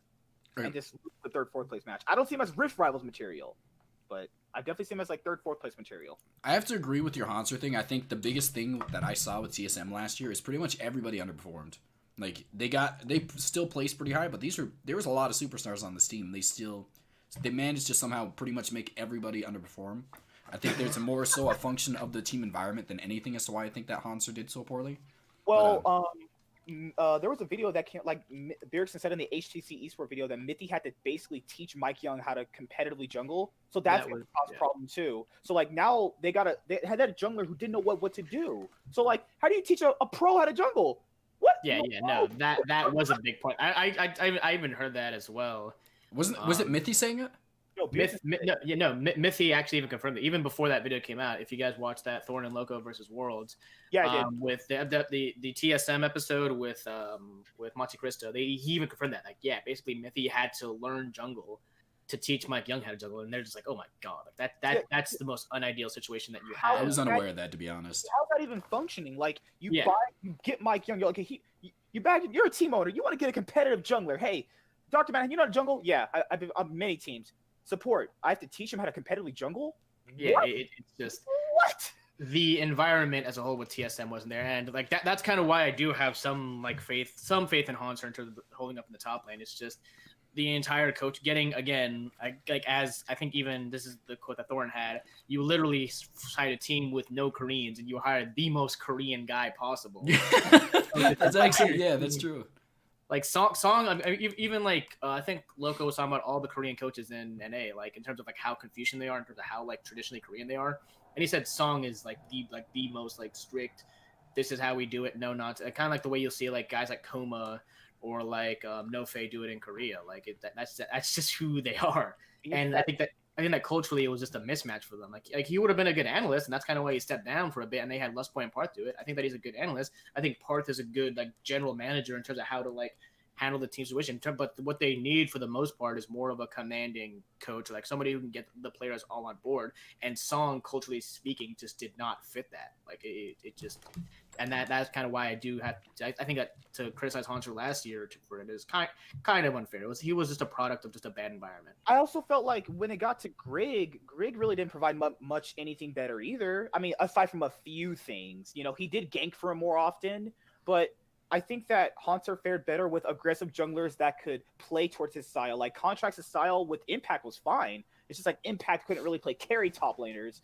So Hanser obviously can do better, both better except for the tank part. And that's why I felt like they're going to be a lot better. No one's really going to see them coming. And I feel like they're going to have a substantially good draft phase coming out of an era too. Okay. So number 4. I'm on number 5. I haven't went yet. I'm last. Come on, man. I wanted to skip you. You did want to skip me. So number 5, I know I get a lot of slack for Piglet. Everybody at 7th. I know What kind of crack are you smoking? Okay, it was in the moment. It was because you insulted Piglet. Debated about it. Oh yeah, I forgot. Yeah, for the most part, I think that I want to skip that part. We'll talk about that one later. But for the most part, I think that the reason that I want to put them this high, like right when the moment Jack released that tweet about he kind of ranked them in their scrims and he put CG at number 1, and I immediately put CG at my number 1 in power rankings because I really wanted it, but I had to tone it down a bit. I know that's not possible. It's probably not possible. I wanted to, but for the most part, I think this team has a lot of potential. I think they have a lot of people who I think have. Like, Demonte had a bad... we saw what he's capable of. During the end of the spring split, I think he looked incredible. I think he looked really good, actually, during that one little portion. And then Rift Rivals, I still don't think he was that bad. But right after that, we saw him fall completely off of form. See, because the reason that Demonte got this spot over Phoenix during the last year was because Phoenix was underperforming by a substantial amount, and Demonte just came into the scene and just did really well. On top of the fact he wasn't an import slot. So he kind of took over the slot, and I think it was earned. But then he fell completely off of form. And I think it's capable of him to come back to form. That few games, I don't really know if it's back to form or maybe they were lucky games, but I do think he's capable of doing that. And I think that that's going to be the deciding factor of whether or not this is going to be a bottom of the pack team. Not just that, I think Lyra is also a gigantic question mark. I mean, we've seen Lyra be the best jungler in the league at points, but we've also seen him just be an absolute liability for like a whole year now. Lyra is the classic scenario of this guy's either going to win me the game or he's going to throw it for me. I mean, I wouldn't say that when he's on form. I think that he rarely ever kind of is that gigantic a liability when he's doing decent. The problem is he hasn't done decent for a long time. Like it's been. I think more so he's kind of non-existent for the most part. Yeah, I'll give him that. It's not a big problem of him being like underperforming. I mean, more so as he's not doing anything. Yeah, it's like he's not gonna be like to kind of. And I get what you're saying. It's like he's like it's not like guys like Toto or Cody Sun who were flashing forward. It's like, wait, what are you doing? It's more like like it's like, is this guy even a factor of putting any pressure on this team? well, that's the reason why I said he can be that person that throws you the game, because being non-existent in his role is a problem. That he's not. What is he actually providing? He's not existent. But to me, there's a difference in that. Like the difference between like actively being a problem, like hey, you're getting killed a million times, and just like you just not being there. Like I mean, yeah, they're both problems in the sense that they're both problems, but like one is more active in a sense of like you're actively being a problem versus like not. Lyra isn't a problem solver. Whereas there's a difference between not in my this is just I mean it's a logic thing, we can debate this later, but it's like there's a difference between being like not helping and actively hurting. It's two different things, and I think that he just doesn't help. So basically, if we were playing jungle right now, you would not gank for me. I don't. I mean, that's the kind of person Lyra is. Where Lyra would like Lyra would be the guy that doesn't gank for you. Versus somebody else, like being a problem would be like you just going into the jungle and just completely getting killed, counter jungle and getting killed, not stop. That's an active. Or feeding the lane that you gank, like one of those things. Exactly. Why are you guys talking about my solo queue? Okay. God, stop. I only walked in that jungle once. I didn't know there was vision there. So for the most part, I think I want to get back to clutching a little bit. I think that Lyra, again, I want to give some form of slot. I think he wasn't terrible in his 2017 summer. I think he was bad. It was going down a little bit. For the most part, I don't think it was horrible. And then 2018, obviously, there's a lot of rumors going around that there was a gigantic clashing of who's going to get the most resources between Feviven and Lyra. And obviously, Feviven won that because he kind of got funneled. But maybe the really large amount of like kind of internal struggles they had was the biggest reason as to why he never performed. I think that might be possible. I don't think so. I think he just is not amazing anymore. I want to imagine that's not the case. But for the most part, I think there was a big internal struggle. I think that he doesn't function as his type of playstyle, like the aggressive jungler. It didn't function well inside of the funnel meta because he was not the one getting funneled inside of the team. It was more so getting all going into Feviven.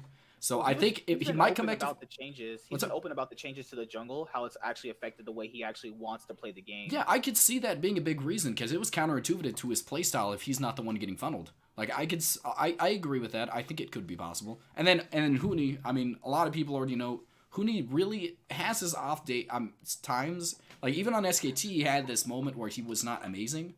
But for the most part, we saw him during the spring split. He was incredible. I think he's one of the better top laners. Summer split, he fell off of form, and he obviously got replaced. like for a little bit. And then by the time they got into Worlds, I think he was the second best player on that team. Maybe even competing for the first place at that point, but I think Faker still had him edged out by quite a bit. But for the most part, I think that Huni is going to be probably the second or first. It's going to be between him and Someday, as it always has been, as to who's going to be the two best top laners in the league. And I think our boy Licorice would like to have a word. no, I think the third. I honestly think the third person that's going to compete maybe for that is going to be Broken Blade. I think that's the only other person I can put in that scenario. I don't think he's to their level, but I do think he is one of the most underlooked players because most of the people didn't watch the TCL. Back-to-back second place on Royal Bandits is quite a honestly that's impressive for a region that's honest it has one of the most competitive wildcard regions, I would say. I think that he almost brought them to Worlds a few times, and I think he was one of the better players on the team. Obviously, I think he was I think there's a lot of non-hype surrounding him when I feel like there should be, and I think a lot of people are kind of going to be vindicated if he doesn't perform better than Hanser did in his 2017 year. But I think there's a lot of potential coming out of him, even though he's not on this team and I shouldn't be talking about him. But for the most part, I think the biggest thing that people are going to not expect out of this is going to be the bot lane. I've talked a lot about Piglet on my channel. I really hype him up. If anybody watched the Academy scene, which is pretty much one of the few teams I did. Garbage. No, one of the few teams I actually did watch was Clutch Gaming's Academy scene. I watched Piglet and Vulcan, and they were by far and away, I feel like, the best bot lane in the league. Maybe that doesn't translate onto the professional stage. I mean, there's not professionals in that scene, but for the most part, I think that they were genuinely just a tier above everybody else, and they earned their spot into the professional scene at the very least. I think Piglet and Vulcan, I think their playstyles kind of mesh, but the two games we saw them play was they played against 100 Thieves first, and I genuinely think they did really well in that lane. They forced out a flash on Afromu during the laning phase and everything, and then during Team Liquid, we kind of saw a lot of nerves get into Vulcan. I think that you saw him they're about to kill. They're going in on either. Ole. They're doing a dive. Was it Ole? They weren't diving. Yeah. They essentially he wasn't purposefully diving. He took 2 tower shots and then just died. So I think what his kind of thought process was working. His aggressiveness was paying off until he just became stupid and just walked in a turret. I think they're complete. He caught the brain dead syndrome. My thing is, I think he's absolutely able to compete with the elite of the elite in terms of the ADC scene. I think might be based off of my fanboying. I give credit to that. I really like him as a player. But on top of the fact, I've watched a lot of his games, and he rarely struggles in the lane against pretty much anybody. I think I saw it once during the Team Liquid one, and even then, most of his deaths came from either Vulcan overextending into turret or Vulcan roaming top and him getting killed in turret. During the Afromu versus Cody Sun, which I think is one of the better bot lanes in the league last year. They were up 15 CS as an Ezreal Tahm Kench against the Lucian Braum, which is an incredibly hard lane, I would say. So for the most part, I think that they have the potential. I think they're going to be underrepresented during the scene, the coming up season, and I think a lot of people are going to be surprised about how decent they actually are. And that's pretty much it for my number 5. I think I kind of went on a little too long, but I really like this team. Dr. Manhattan, please bless us with your powers and wreck his argument. I mean, I've done my part when it comes to Clutch. I think that the big thing that's going to hinder them is, for the most part, coaching staff and how they integrate a lot of these players into this coaching with the coaching staff. So that's pretty much what ultimately hinders me in terms of actually having more faith than I would like to for this roster. Haha, Clutch sucks, James. But I mean, we can move on to number 4 on this one. Ooh. I think this is where it's kind of starts to heat up, because again, this is the teams that are going to be competing. This is the teams we predicted basically make semis at this point, and semis, Rift Rivals, MSI. Yeah, I'm gonna say these are teams that could either that will most likely represent at Rift Rivals and potentially even go to the mid-season. So at number 4, I'm actually going to put TSM on this one. Ooh. I think that, again, poor coaching and poor just management as a whole. On top of this is the first year we saw in 2018 where Reggie didn't do his usual Dan Schneider, Jerry Jones thing of just micromanaging a team as an owner. I think that that's something that really hindered the potential of this team for many, many years. And it was kind of more of a Band-Aid solution where you just kind of put your finger in the dike and pray and think but in reality, what it did is the second that you take off that Band-Aid, it turns out it's a lot worse than what you think it is.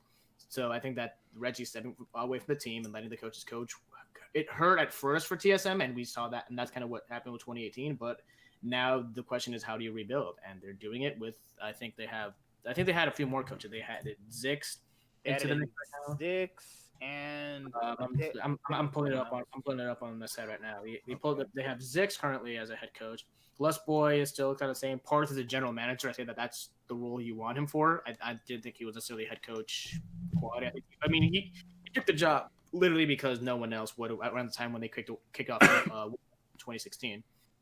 But I think that having Parth as general manager is where you want him. Lustboy as an assistant coach is where you want him, and Zix is a good head coach. The only thing about Zix as a head coach is, does he work on a big market team? Because I think that, historically speaking, I think we can all agree that in terms of players he's worked with, CLG isn't necessarily the biggest market, other than like what Aframu that he worked with. That's probably the biggest market player he's ever worked with. Smithy, technically. Given the context of 2015 and 2016, I would probably say no. It wasn't. I don't think it was up until like later 2017 where we really saw the power of Smithy. But double lift.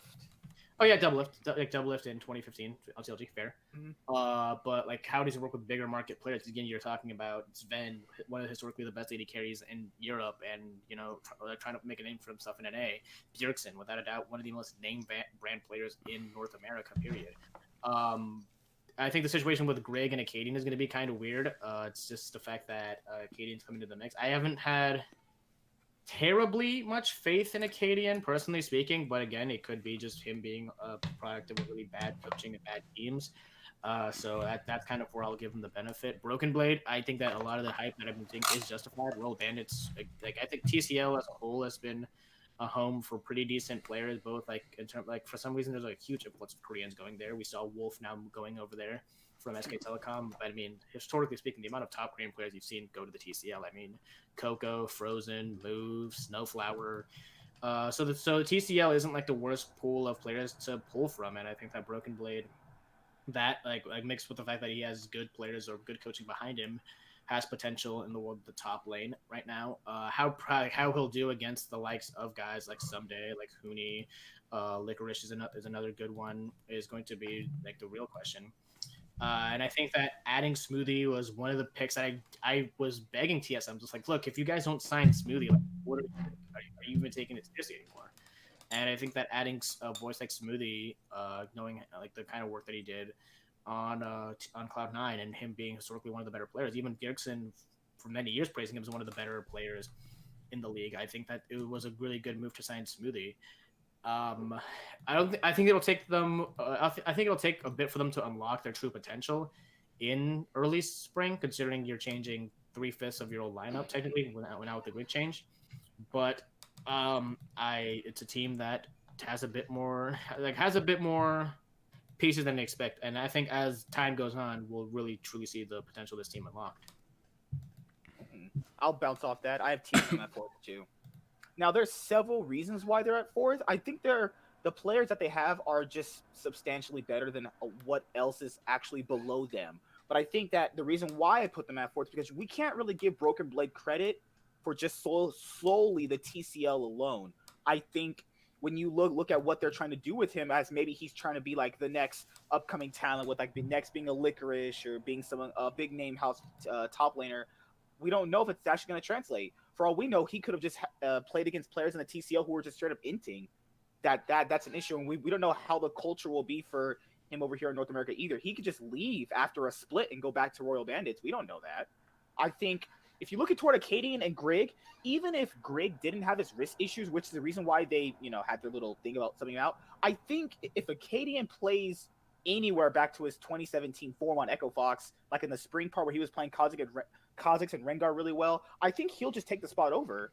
I don't like Grig only really provides clutch smite steals and being a supportive Trundle. Like that's not really that anything impressive. I think Acadian has a better ceiling than Grig, but I think marginally, if you want to go with that, I think that if Acadian performed better, he would take the spot. But Grig is a nice fit for them too. I think Grig is a nice thing TSM has always needed. A person that just supports them, gives them what they want. He doesn't complain, technically, because we've seen TSM videos where he's just arguing with them. That's fine. In game, if they need just a person to support their laners, I'm fine with that. Bjergsen is what arguably first best, second. Sorry, I said first and best, second or first mid laner in the league. That's fine. They have a really strong bot side, and I think TSM having one of the strongest bot sides in the league is going to put them head and shoulders above everybody else. Bjergsen, Sven, and Smoothie. Like, the problem with TSM is the reason why I have them at 4 is because I don't think they're gonna do the thing I really would like them to do, is listen to their support and listen to the shot calling they're gonna bring. We've seen them constantly, years, not listen to it. Why bring a shot calling support if you don't listen to them? That's like trying to go outside and eat poison and then actually not do it. Not a great analogy, but okay. So if TSM can find their stride and be the team that people would hope for them to be, that's just like, I could go outside and get a girlfriend right now. It's not gonna happen, but we all hope it might. Okay, I think no. I also think Sven and Smoothie are going to be one of the better bot lanes, competing with Core JJ Double Lift, Aframu and Bang, Sneaky Zazel, stuff like that. But Sven is in the same boat that Gorilla's in on Misfits. This is the first time he's not played with someone different since 2015 Challenger Spring, right? Around that period, since he's had Mithy. So that's a problem right there. But I think they're going to have more growing pains than other teams, but I just can't put them anywhere above 4th because I see this other player substantially being better, and I think the other team's cohesiveness is better too. And I still think by the end of the year, quote me if I'm wrong on this, shot calling is still going to be their issue. Because why is it going to be any different now? They haven't shown us anything different over these past years. So yeah, TSM 4th. Sorry, Bjergsen, if you ever watch this video and hug me again at LCS. Okay. So I don't want to really touch on TSM until I get to mine because I still have to talk about them. You're wrong. Okay. But for the most part, my actually 4th place is going to be Cloud9, and I really didn't want to put him at this because... Stop the video. Yeah, by far and away, I think that Cloud9 has one of the best coaching staffs in the world, actually. I'm gonna go out on a limb and say that. Reborn and Rapid Star are such a just decisive combo in terms of just their ability to pick the right champions for their team and just give them a direction around the map. That I feel like that alone makes me want to put them towards like the top 2. But again, I feel like their biggest problem is going to come towards their players more than anything. I think that the mid lane, I think Niski towards the middle, like towards the end of Summer Split, was one of the best mid laners coming out of EU. I think he looked incredible during his during the playoffs, as we saw a team. Him take over, pretty much just kind of trying to help his team out to get past the. Get to the next stage of the playoffs, but for the most part, he didn't succeed, obviously, and I think that he is completely capable of being one of the best mid laners in the league, so I don't really think this is a gigantic downgrade, but I do think it is slightly one. And Svenskeren and Blabber, I mean, I don't know what happened with Blabber. I feel like he really would have done fine at Worlds if he had been capable of playing, but for some reason the nerves got to him way too easily. Svenskeren is from my knowledge, I feel like, well, not from my knowledge, in my opinion, I feel like he's just completely too inconsistent during the regular season.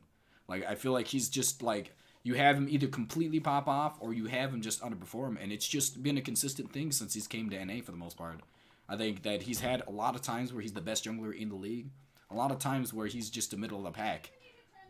So it's really hard for me to put him anywhere, like, put this as not a clear defined weakness for this team. I think that Sneaky Zazel is still a great bot lane. I just think that they're not capable of competing with these top tier laners in terms of just laning. I think once it comes out of laning, if they don't fall too far behind, they are one of the better bot lanes by far. But like in terms of just their laning power, I think that's a clear, like a lot of these players, a lot of these best best bot lanes in NA are just absolutely like just aggressive laners, and he's gonna have to try and fend off with that. I think he's capable of it, but for the most part, I think that's going to be one of the things they're going to have to play around. Is going to be a consistent falling behind in the lane for him, because I think that Sneaky it's getting progressively to a point where I think that a lot of these teams are getting these capable ADCs who can just lane against him, so he's not getting his push off into the phase of the game where he's more so comfortable, which I would say is towards the later half. I think that he's going to fall behind against probably 100 Thieves, and though I don't think Bang is the most aggressive, I think that Aframoves kind of facilitate the laning to where it's going to be an aggressive lane for the most part. I think that Clutch Gaming, obviously. Stixay, I don't think they're going to have too much problem with CLG, but there's a few other laners. Obviously, it's going to be Team Liquid's going to absolutely decimate this lane, I think. I think it's going to be really hard for them to keep up in this lane because Core JJ is just such a great fit for Doublelift. It's going to be really hard for them. I think that I think for the most part, it's going to be they're coming out of laning phase is going to be their big thing. If they can keep like the pressure from the lost laning phases back, though I don't think Licorice is going to really have a problem with that. But keep the pressure of some of these lost like deficits in the lane back. I think they're going to be completely fine, and they could easily pass laning, past mid game. I think they're the best team.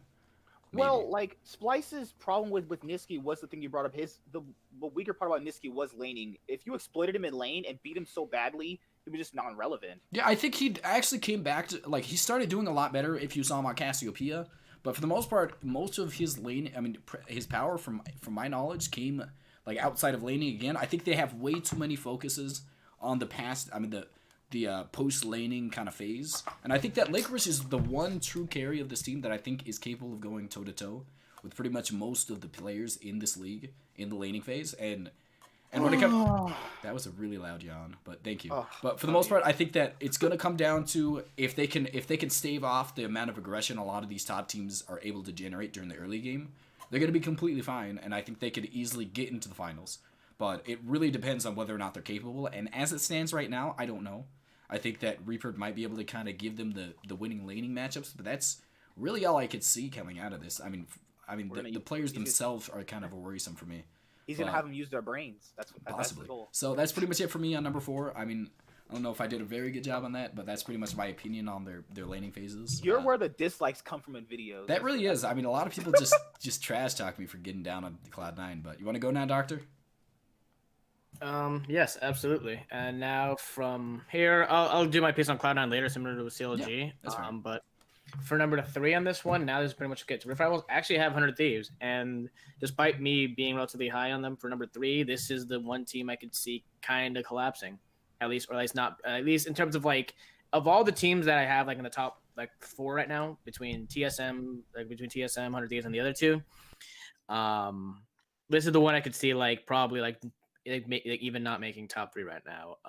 The reason I do have faith in them is, for one, I think that they started off with the best possible pieces you could have, which is Someday and Afro. I think that like if you any sort of possible changes you wanted to make going into the season, it really all depended on Someday resigning, which we saw that he did. On top of Afro is the player you want to start with. Prawley is also another really good thing. I've heard many things of people saying that Prawley is a really good coach, despite maybe people not having the greatest opinion about him just because of that whole thing with happening 100 Thieves. But I mean, Prawley is the kind of player that for many years has gotten the players on his side. He's kind of like more of a locker room kind of coach, where it's just I mean, his drafting is decent, but the thing is he makes sure that every player is kind of on the same page and making sure that that's kind of where he comes from. And I've heard from many coaches in the West and in the world that they think that Prawley style of coaching is very effective, along with the fact that he has Ryu alongside him to help with the new influx of Bang being into the thing. Bang and Afro, I think that again, Bang is more of a defensive player. People kind of, because of how many championships he's won, people like to kind of ride high on Bang, saying like he's like an Uzi or a Doublelift kind of player, and that's kind of where I disagree. I think that he plays a bit more. I don't want to say safe, but he definitely does have more of a defensive style. But Afro's used to that. He's played with guys like 6A in the past before, and I mean, Afro knows how to kind of work around that, work with that. Who he kind of adds a really interesting thing where who he plays like these very heavy push styles. My only thing with who he is, other than summer 2017, I've never seen a world where you kind of play around who he. Even though he has a very immense champion pool, and I think that he has a very interesting style. But again, he likes to prefer more stuff on that's very heavy pushing. Onda is kind of the biggest question mark that I have on this team right now. And just again, he had kind of a more positive trend towards the world championship, and I saw there was some times where he was doing very well. My only question is how he can work with the new players. One. And number 2, it's just, again, is he the real deal? And I feel like so much of what 100 Thieves' potential is kind of hinges on how well Onda will do on this team. And that's it's very difficult for me to even put them any higher than 3rd. And honestly, I could see a world where they even don't even make top 3. Like that's kind of, I have them like in the 3rd to 5th range. Like if they get 2nd, it'll probably be off of just the fact that it turns out that he is the real deal, or if they win. But I just it's very, with that piece that feels a bit volatile, it's very difficult for me to kind of give them a bit more credit. But as the season goes on, we'll get a more definite answer, of course. Yeah, my 100. Dang it, jokes aren't there today, boys. Sorry. My third pick is 100 Thieves, actually, too. I could see a world in which it doesn't work out for them. Like at the end of the year, people are having problems with each other, and players just want to go back to where they're comfortable with. I could see that happening with them because there's several reasons why that'd be like too long to go over, but they have substantially decent laners in every single position now. As it stands, some days pretty decent. Some days, arguably, what the first or best top laner. I keep saying that accidentally. First to third top laner in the league at the moment. You have who was on an upward trajectory last year. I feel like CLG and who just wasn't a fit for their style.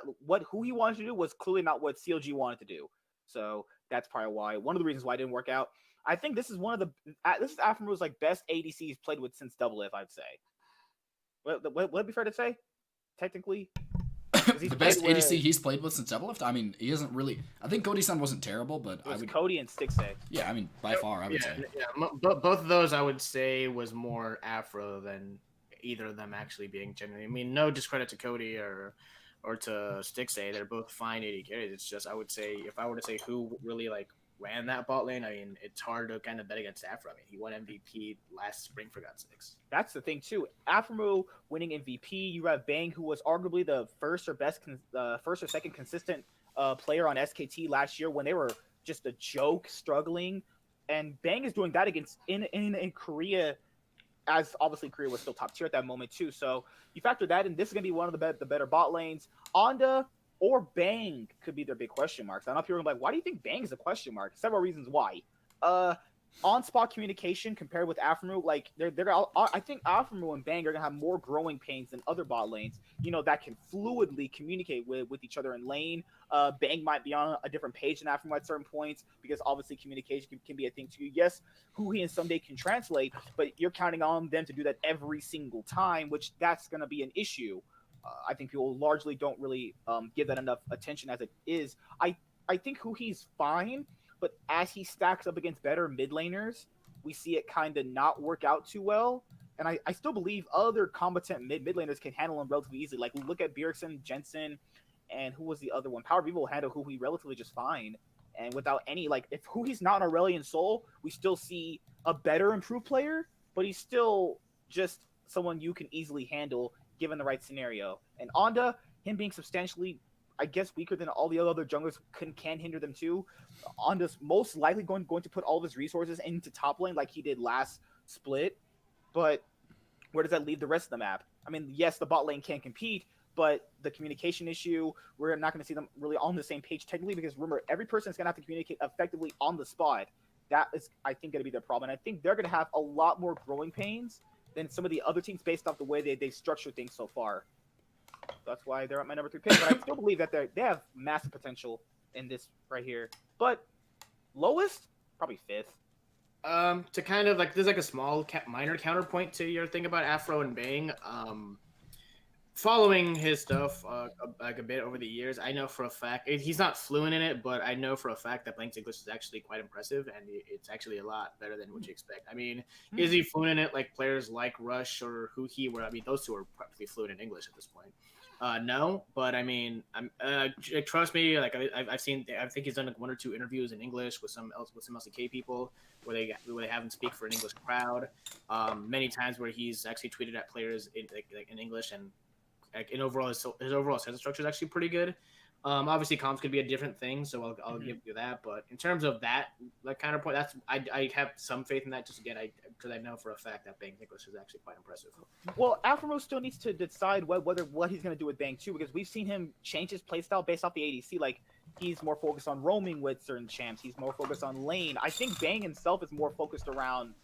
Obviously the laning phase, and I think Afro wanting to roam and help other people might be an issue as well. Might be because you factor in if Bang can't hold his own, which he should be, but obviously you know how teams work with dives and stuff like that. You know you can't really fight against that. Yeah. I think Afro was going to have to bend his play style toward Bang, which we're obviously not going to know yet. So I mean, honestly, if you want to have a roaming playstyle, I think Afro was completely capable of roaming at a time that wouldn't leave Bang in a pretty bad spot. He's a really good support, honestly, all around. So I feel like that's not going to be a really big issue. I think that might have an impact in terms of just.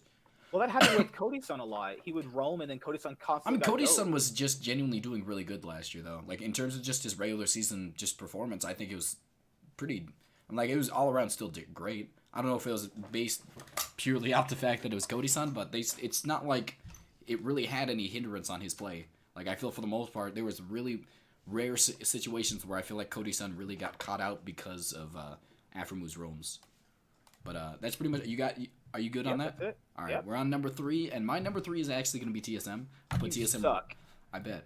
But TSM is one of the people that I'm super hyped for. I know you actually kind of acknowledged the thing about supports not getting allowed to shot call for TSM. But what I do want to kind of reiterate is that the fact that Bjergsen has stated multiple times, and this might be the first time I've heard it, that before he even came onto the team that he respects Smoothie. This might be a situation where we get to see support allowed to shot call before the game. Before this team. Like what if like we go into a game and he can say that, but in an actual game that's different because he said he respected Mithy too. I mean the fact of the matter is that Smoothie, obviously another point that Doctor actually kind of touched on earlier was Smoothie's been in the NAC, and so that's gonna like the culture is not a big kind of transition for him. He's gonna be used to it already. On top of the fact that he already has a lot of experience working with Bjergsen in some aspects, played a lot of solo queue with him, so I think it's gonna really work out well for him. Sven is somebody that I think that a lot of people are kind of like not hyping up a lot. I mean, as much as they should be. I mean, Sven has been the best Western ADC for quite a bit, for a lot of time. I mean, like obviously not last year. I think last year was probably his worst year in his career. I think that since his origin days, he's been in the top 3 in the West for a very, very large portion of it. And then on top of that only due to Mithy? It was not due to Mithy. I mean, saying Sven wasn't the best in terms of just his playstyle. Sven was the best late game ADC out of anybody in the West. I mean, for the entirety of his time until TSM. So I think he's completely capable of coming back to form. I think it's a large portion of it was due to the fact that he just wouldn't get past Mithy. I think Mithy was holding him back to an extent after a while. Like during his last year on G2, and then this year on TSM, Mithy was just completely underperforming, and then it was time for Sven to move on. I think with a really just all-around better player in Smoothie, I think it's going to work out a lot better for this team. I think that Bjergsen suffered from what I would say is a collapsing all-around, like the team collapsing all around him. I think he was one of the more stable parts of this team last year. I think that the jungle, regardless of who plays out of Grig and Cadian, this is going to be the clear defined weakness of this team. Like, Grig is just genuinely, he's fits in terms of just his playstyle, it fits well with the TSM, but he's not a great player. I think he's still not terrible, but again, I don't think he's amazing. And the Cadian, I just think he's had one good split, like during his rookie year, and that's been pretty much it. Maybe he does have a skill ceiling that I'm not seeing, but for the most part, I mean, Acadian has not been incredible. Acadian has not been incredible pretty much his entire career besides the beginning. And the big thing that's going to come to me is going to be Broken Blade. Again, I touched on Broken Blade a little bit. I think that Broken Blade might be the most hyped for me in terms of just like imports into League that a lot of people are not touching on. I think that his ability to bring Royal Bandits into second place in a region that I say would probably be the best wildcard region. Like, again, Vietnam's, I don't think they're considered a wildcard anymore. So I would say that the TCL is probably the best in terms of just abilities in the wildcard region. He was able to bring them to second place consistently on that team, and I think he was one of the best players on that team also. So, well, I mean, you got to fact, like, they were drafting around him and giving him more of the resources. And the fact that they got success from it? No, but, like, now he's going to have to do that without those resources. Okay, let's be honest. Let's be honest. I think that top lane, if you look at the stats for top lane, pretty much every top laner is always going to have less CS than pretty much all the other laners. That's always going to be the case. So I think that Broken Blade works completely fine in this aspect. I think the biggest reason that I could see this team faltering is going to come out of the jungle and the fact that Grig isn't here. I mean, Acadian is just like, I don't think he's great. On top of the fact that his playstyle is just counterintuitive to this team. Like, he's an aggressive jungler and Grig is not.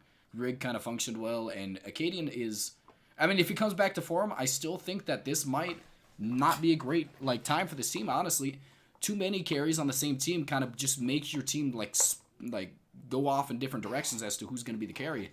Like, obviously, you can have a lot of people doing a lot of damage, but for the most part, I think that Acadian, like, on top of the fact that he wasn't a great fit, I mean, it's just like I don't see a reason to pick him up. I feel like going after a challenger support, I mean, jungler would have been the best bet here. But I mean, maybe I could be proven wrong. I'm not really behind the scenes, so I don't know how it's going right now. Oh, we are. I bet We're best friends with Jensen. I wish that's not on this team either, so it wouldn't matter. So that's pretty much it for me. What's gonna be your number 2? I'll kick this one off. Actually, my number 2 is going to be Cloud9 on this one. The one thing that Cloud9 is going for them is that they've, I think, currently. No, yeah, I know this for a fact. They have made the least amount of changes of any other team in the LCS. Most teams made as little as 2 changes at least, and some, in the case of Echo Fox and I think Clutch as well are going going with like completely new rosters as well, new coaching staff. The only change they did make was in the Niski decision. Now, I even had this tangent on Hotline League. I think that Niski is not a visible downgrade, but a downgrade nevertheless. And to be fair, I think it's very unreasonable for people to expect an upgrade from Jensen, because how many mid laners that wanted to come to North America were genuinely upgrades? Like, again, I can't think of anybody really that even wanted to play on Cloud9 or leave their team. So it's like, how many people realistically in this pool of mid laners? So I mean, Niski is a good pick. It is a very good move on Jack and Reaper to want to kind of develop a relatively young talent, because he's actually, I mean, even though he's been competing since I think like he's been competing since like late 2016, believe it or not, or like that's like in like some minor French leagues and stuff. Like he's been on Team LDLC. I think he first got Fnatic Academy. Too? No, even before that, he actually was competing like on teams like Team LDLC. Oh yeah, you're right. And some like French leagues. So like he's been competing for quite some time, and he's only 20 years old, for God's sakes. Like he's actually a pretty young talent, despite like how many years of experience he has under his belt competing. Period. But his first big break, was on Fnatic Academy and on Team Envious in spring 2017. But you got to remember, the thing about it, the reason why this EU import works so well is because we saw in the case of guys like Febivin that just completely hated the entire region as a whole and just did not want to be here, which is why Febivin's no longer in North America. Like, he was very adamant about him hating the environment, hating the solo queue, hating the team he was kind of on. It's just like, I mean, that's kind of one of the risks that a lot of EU players run. And so, as even talked about that, how like that's one of the reasons why you won't see too many EU mids. Is it because, I mean, partially because they can feel like they can have a better team play around them, but partially even so mid-tier guys won't go because they just don't like NA. It's as simple as that. And we obviously don't see that with guys like Froggen and Jensen. But with the thing about Niski is he knows North America. He has friends here, and he's not going to be completely coming into North America from ground one. So I think that's where the risk kind of is mitigated from him, in a sense. Licorice is without a doubt the best native top laner here. I think that he's by far not one of the one of the best. We saw him at Worlds too, being even more impressive. People are going to obviously point to the Bwipo game, but for that, I mean, I'll point to a million other games where he did well in NA. I do agree that the jungle situation is kind of a coin flip. I think that Blabber's, a lot of the nerves got to him. I mean, granted, he's only a 17-year-old kid who just graduated high school not even like a year ago. So I can see why nerves in that case would get to him. Throw him under the bus. I mean, it's fine, I mean, yeah. I mean, for God's sakes, I can't think of how many or how many players from the EU we've seen come at a young age go into like Worlds, and it's just like they don't perform as well. Like Perks went to Worlds at 17 as well, and we saw him didn't do too well. And I think that the bot lane is pretty steady. I think that Zeyzal is definitely a talent we can pick up. And the only problem I have is kind of in the not in the mid, but so much in the jungle and how they play with Niski right now. I think that you have decent options in the jungle right now, like to kind of mitigate the risk. The only question I have in terms of Cloud9 is come postseason, which I mean that goes for every team. To be fairly honest, that goes for like legit every team. Is how they'll do in postseason. But for like, I think because they have made the least amount of changes, and because most of the team can just is comfortable playing around Niski from many interviews that I've seen, they'll hit the ground running for the most part, and my only question is how will they pan out as later the season goes, and whether Niski is for real, whether Svenskeren is can actually keep the consistency a bit more. And on top of the fact that they have Reaper and Rapid Star, easily the best coaching staff in North America. Well, it's time for me to bash down James's power ranking of Cloud9 with my amazing C9 knowledge. I should go grab my new C9 jersey that I'm sponsoring for them. No, just kidding. All right, so Cloud9 is my second pick as well. Just a ton of reasons. Well, you could factor into recency bias versus just being a C9 fan for the longest. Now, there's several different factors in. They just came off the first LCS team since it's the inception of the LCS to be in top 4, right? Yeah. Now you factor in what reason would they have to go in being anything worse than top 4? They want to make a stamp and be like, okay, that wasn't just a fluke and everybody underperforming. This is why we're this good. Now, I'll start with Licorice. I think Licorice performed massively well last year. We saw him in the funnel meta almost beat Someday in MVP voting as to be the MVP. Like, that's crazy. No one other than him was competing with that. He also performed really well at Worlds, solo killing people like Let Me, Cuvee. This is a rookie. He came from Challenger. Okay, that's like, for him to even do that is impressive. You also had to factor that in. He did really well on a lot of picks. He carried. He played the team style if he wanted. And when he wasn't a non-factor, when he got beat, he only really lost to Bwippo and Keen. And even when that happened, he still was a factor in as to like he would help up with dives, soak up waves. So just he wouldn't be a liability. That's still amazing factors to have a player like that in. Blabber and Svenskeren can be a double-edged sword because Blabber can play your aggressive picks more carry-oriented if he pairs that up with Niski. All they have to do pretty much is just have Niski pick Zillion and have Blabber play Kindred again. Or they might pick a completely different combination. Blabber isn't like incompetent enough to just lose to everybody from what we've seen. Svenskeren has higher highs, I think, than Blabber, but that's only because probably Blabber is really young. Svenskeren, if he took the regular season more seriously, I think it's better for them in general. But I think that now he saw how high he can go. I just don't see a world in which he just completely falls flat on his face. Now, depending on the jungle situation, that can be a different factor. Niski is technically a downgrade in certain aspects. I think he's a downgrade in pocket picks. I think he's a downgrade in laning phase because we saw the EU mids exploit his laning phase. That's one of the reasons why Splice would lose games. They would constantly dive him, gank him, and he would just be a non-factor.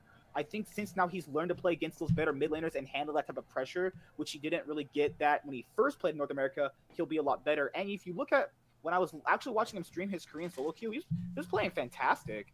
So I think what he can offer them is better than Jensen, is being a stable player that will neither choke nor completely not hit Zonia at a certain moment and die.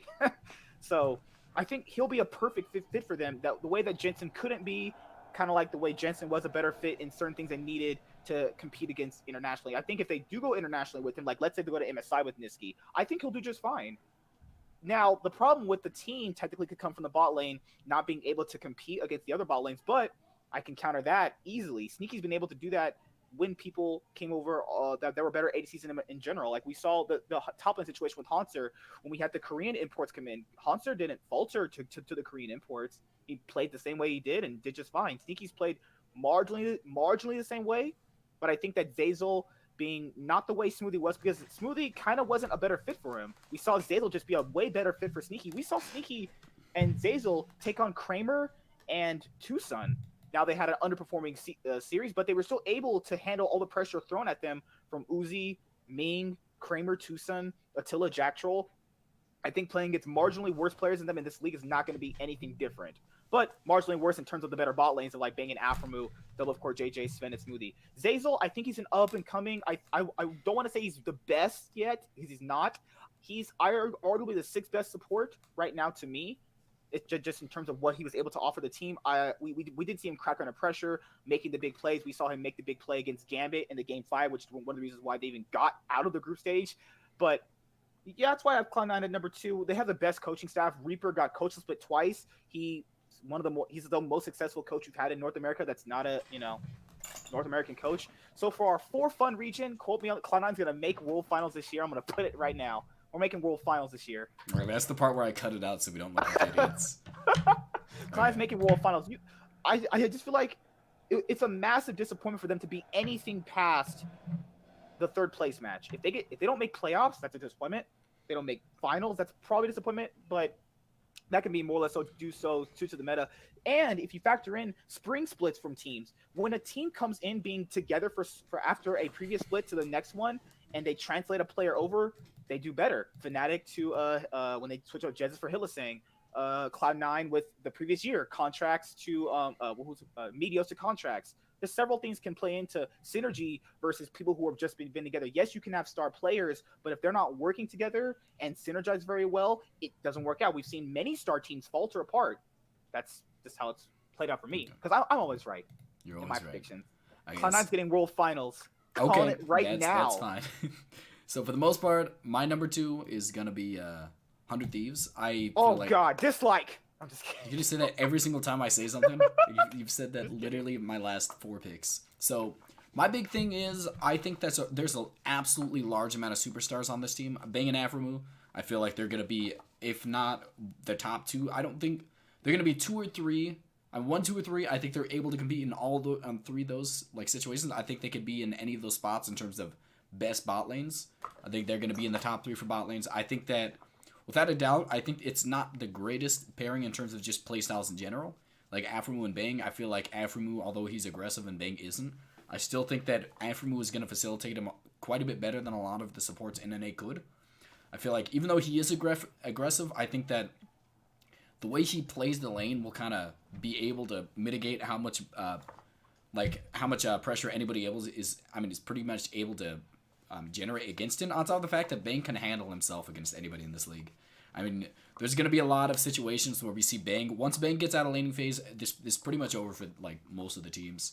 Like if he doesn't come out with a deficit, or at least they don't come out with like a large amount of deficits in the other lanes, which I mean one of the other lanes is someday, so that's not going to happen. So for the most part, I think that a lot of this is going to come down to just macro decisions. Macro decisions. Sorry. I think that Aframu has substantially been declining as a shot caller, in my opinion. I don't think he's been the best shot caller in NA for quite some time. I think that who he is, relatively, I think he is probably the weakest lane in terms of just laning.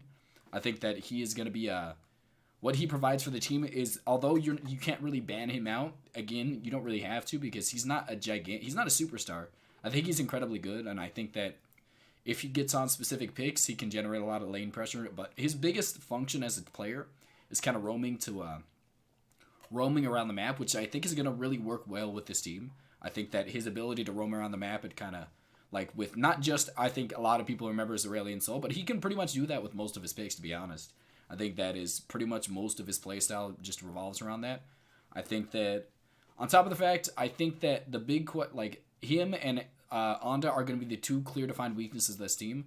Onda really did show that he has the potential to be a really good jungler.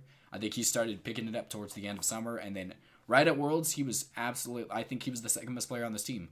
And without a doubt, if he gets anywhere close to even the top 6, in my opinion, I could see them easily competing with a lot of these top teams, because even Team Liquid itself, which is obviously, I don't really think that's pretty much obviously all of our number 1s at this point, but for the most part, even without a doubt, someday can compete with Impact, obviously. And Onda is, if he even functions well, he's not going to get shut down by anybody. So for the most part, all the lane generating and the side lanes mostly is going to, I don't think there's a team in existence at this point in NA that can really stop the amount of side lane pressure they can generate.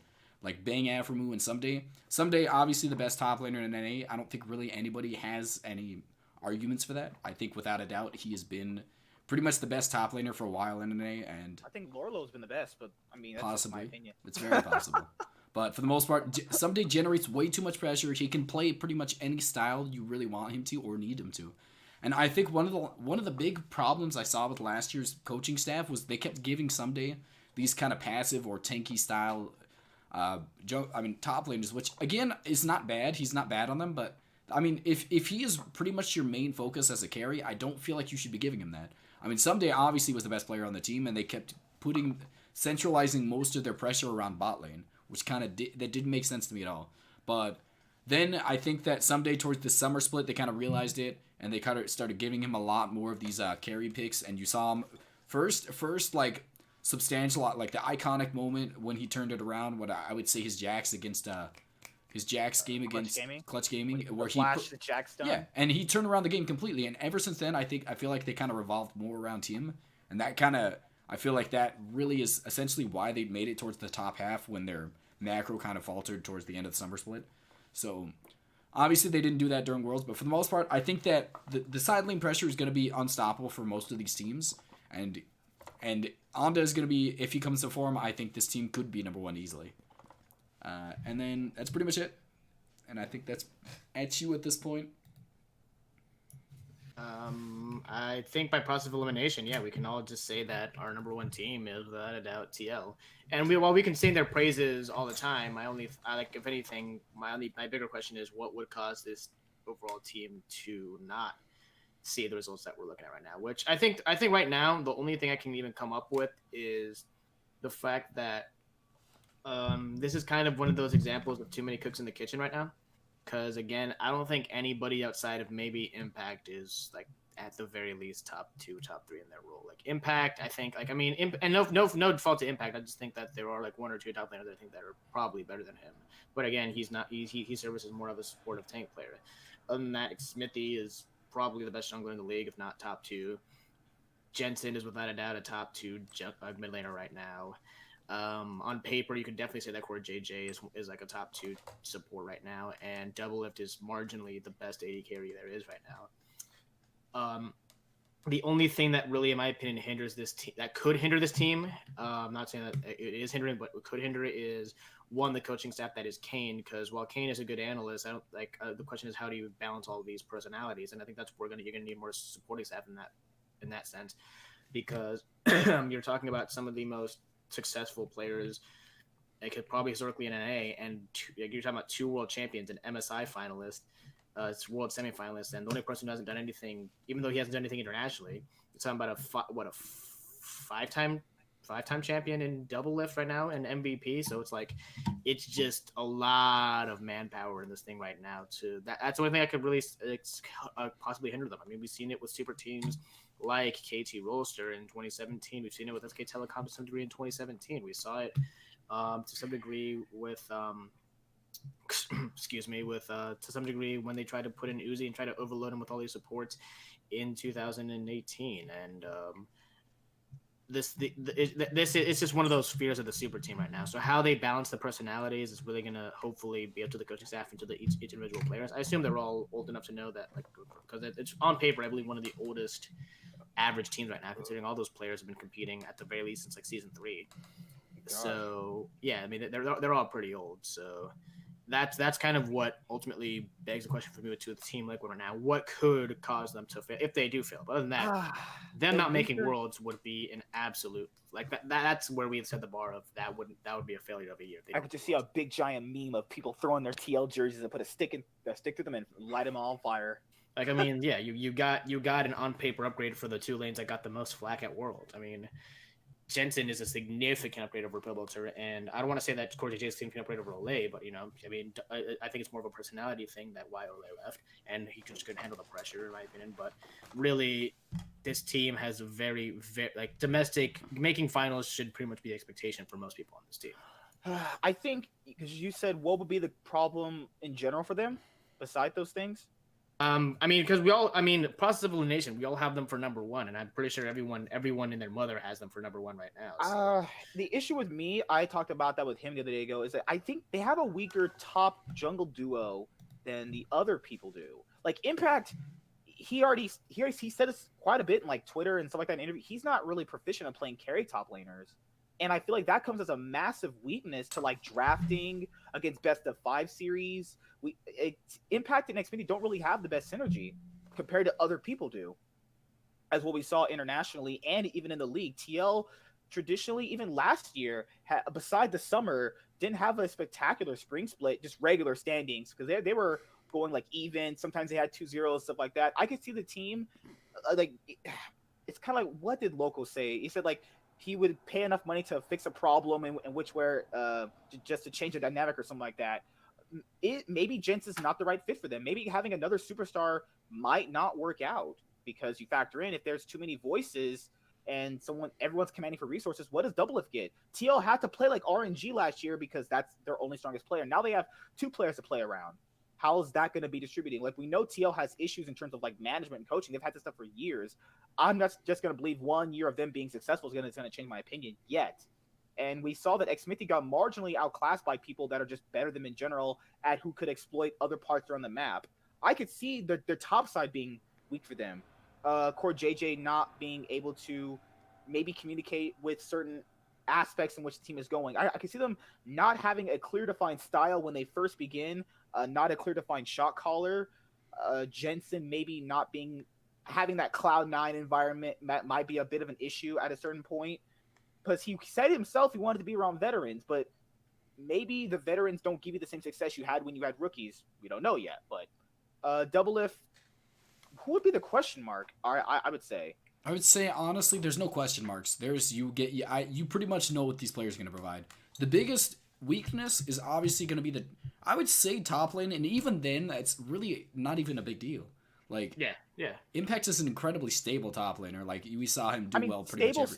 Like he was stable, but he still got beaten a lot By even at like Worlds. good players. Yeah, I'm fine with that. Like yeah, but they want to go internationally. We have to look at these guys are going to MSI again and going to Rift Rivals. If he could stomp like that again, I could definitely see them. Let's be honest. Like a lot of even the best teams in existence have clear defined weaknesses in some aspect of their play. Like, and then they switch those players. They don't. I've seen them. I've seen a lot of players teams do insanely well. Just one to two like not incredible player. Like I feel like Impact is not a gigantic liability. He's really not. Like I feel like this team is really like even their macro like last year. I think it was incredible. I think in terms of just when they played in NA, I think that was one of the clear defined their strengths too. They weren't just outlaning people. They were making proper movements around the map. Like I think in general, just like if this team like it would take a lot for me to even consider this team not the number one. Like maybe they might make third place, like in standings for the regular split. I would even say that's a disappointment. I just they might get upset. Another team like Cloud9 last year might outdraft them. Like that, even them getting upset, in my opinion. Like let's say they go to they get upset at semis. That would be a pretty damn big fluke, in my opinion. Like a big upset. That's a pretty big upset. 'Cause, I mean, again, like the whole point of a team is, I mean, while I compare them to KT Rolster, at the very least, KT Rolster, not KT Rolster, this team actually has a supporting staff like Impact. If you look at KT Rolster when they first built 2017, it was all carries. It was legitimately all superstars. Smeb, Score, Def, Mata, Pawn. Like these are all guys who have been used to playing around. Impact, I mean, like that's the only thing that kind of mellows the team, I would say, even to some degree in terms of being a complete super team right now. Mm-hmm. They're hinging on super team because again, you have a former world champion in Core JJ. You have Jensen, somebody who's like somebody who, despite not winning any titles, is better than some players, like easily better than some players who have won titles in North America, and some even some players in Europe, for God's sakes. I mean, he's one of the very few millionaires historically in NA that stand toe to toe to Bjergsen. So by all means, a superstar in his own right. I mean, them not making final, that's kind of the line where we set them at. This, like, again, domestic finals is the bare expectation for these guys right now. And unless unless it turns out that unless the coaching staff doesn't do their job properly to actually make sure that these guys are trying to play as well as possibly can, or they can actually flex their play style to some degree and not be like last year where it's all on double lift or bust, which I think that now that you have Jensen, that should not be the case whatsoever. To put Jensen on a supportive role is kind of a slap to the face to him. But like the coaching staff is what I'm really looking at right now for Team Liquid, and that's going to be the biggest weakness in my opinion. It's going to be like Immortals in 2016, where it's like what ultimately killed them was their coaching staff. It's a fair bit of thing, because Double even said like their last video at TL that came out for their Worlds performance was that no one was willing to try new stuff at the moment they needed to try new stuff. Like flexibility comes to play in the mind too. I think TL on paper marginally upgraded everything they needed to upgrade. Now we have to factor in, are these the correct pieces? Because Smeb said in an interview like him and Mata clash for like the leadership role and stuff like that. So that could be problems too. Like their problems aren't like other people having problems like player wise and laning and versatility and draft and making moves around the map and macro. That's not their issue. Their issues is basically just super team issues, basically like sports team issues. Like, do these guys work together? Are they gonna choke at certain scenarios? I could definitely see them being like in the standings, not number one, but at least number two in standings. If they lose to like Cloud9 2-0 or 100 Thieves 2-0. That's the only really real way I could see it. Yeah, and ultimately, what I'm looking at in terms of like what you're saying right now is the coaching staff. That's what I think everyone should be looking forward right now.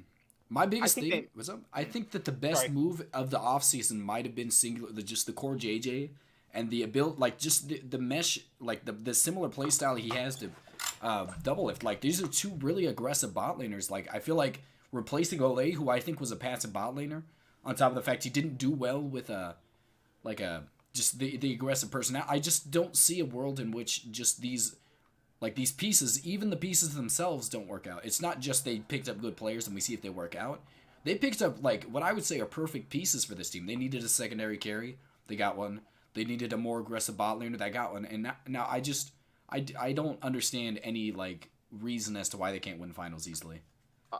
Impact gets a bad draft pick in Game 5. Maybe they counter pick him, and the top lane. They give either that coaching staff doesn't do their job in terms of playoff, like when it really matters at the end of the day. Again, best example I can give you is 2016 Immortals, where what ultimately killed them was just bad coaching. Like that was a team that by all means should have gone to Worlds and should have gone to finals, but that just bad coaching is what ultimately killed them. Or they psyched themselves out too much. Or maybe Cody's son should not try to insect people into his own teammates. No, that's 2017. 2016. This is the wild turtle. Oh, my bad. My bad. So you guys want to reference any other teams? You guys have anything else to touch on yeah, because first? Doctor said he wanted to talk about CLG for a moment. Is that? Oh no. We already talked about them in terms of like. Well, you said you had a point to make that we didn't. Oh no, I think he did that once it got to his turn because I did it first. When I got to CLG, yeah. Why have more faith in them? And that was the Irene point. 200 IQ right there. So that's pretty much it. I don't know. Who's your dark horse? Mine is going to be Optic. CLG. Even though I'm gonna put Clutch Gaming actually. Like I feel like they could be anywhere that's no from surprise. Yeah, but from 8th to like 2nd, man, they're just ridiculously like volatile. I don't even know. Yeah, but I mean, any final thoughts on That's the pretty much overall it, man. Not much. Thanks for being on the channel, Doctor. If you guys see us on his channel, where he's JTH, I'm the NightWing. We have a channel called Inside for Nerds. Gotta throw all the plugins. There's our Twitters, our Facebook. I'll link them in the when you guys are done. All right, so that's pretty much it. See you guys later. Later. Have a good day.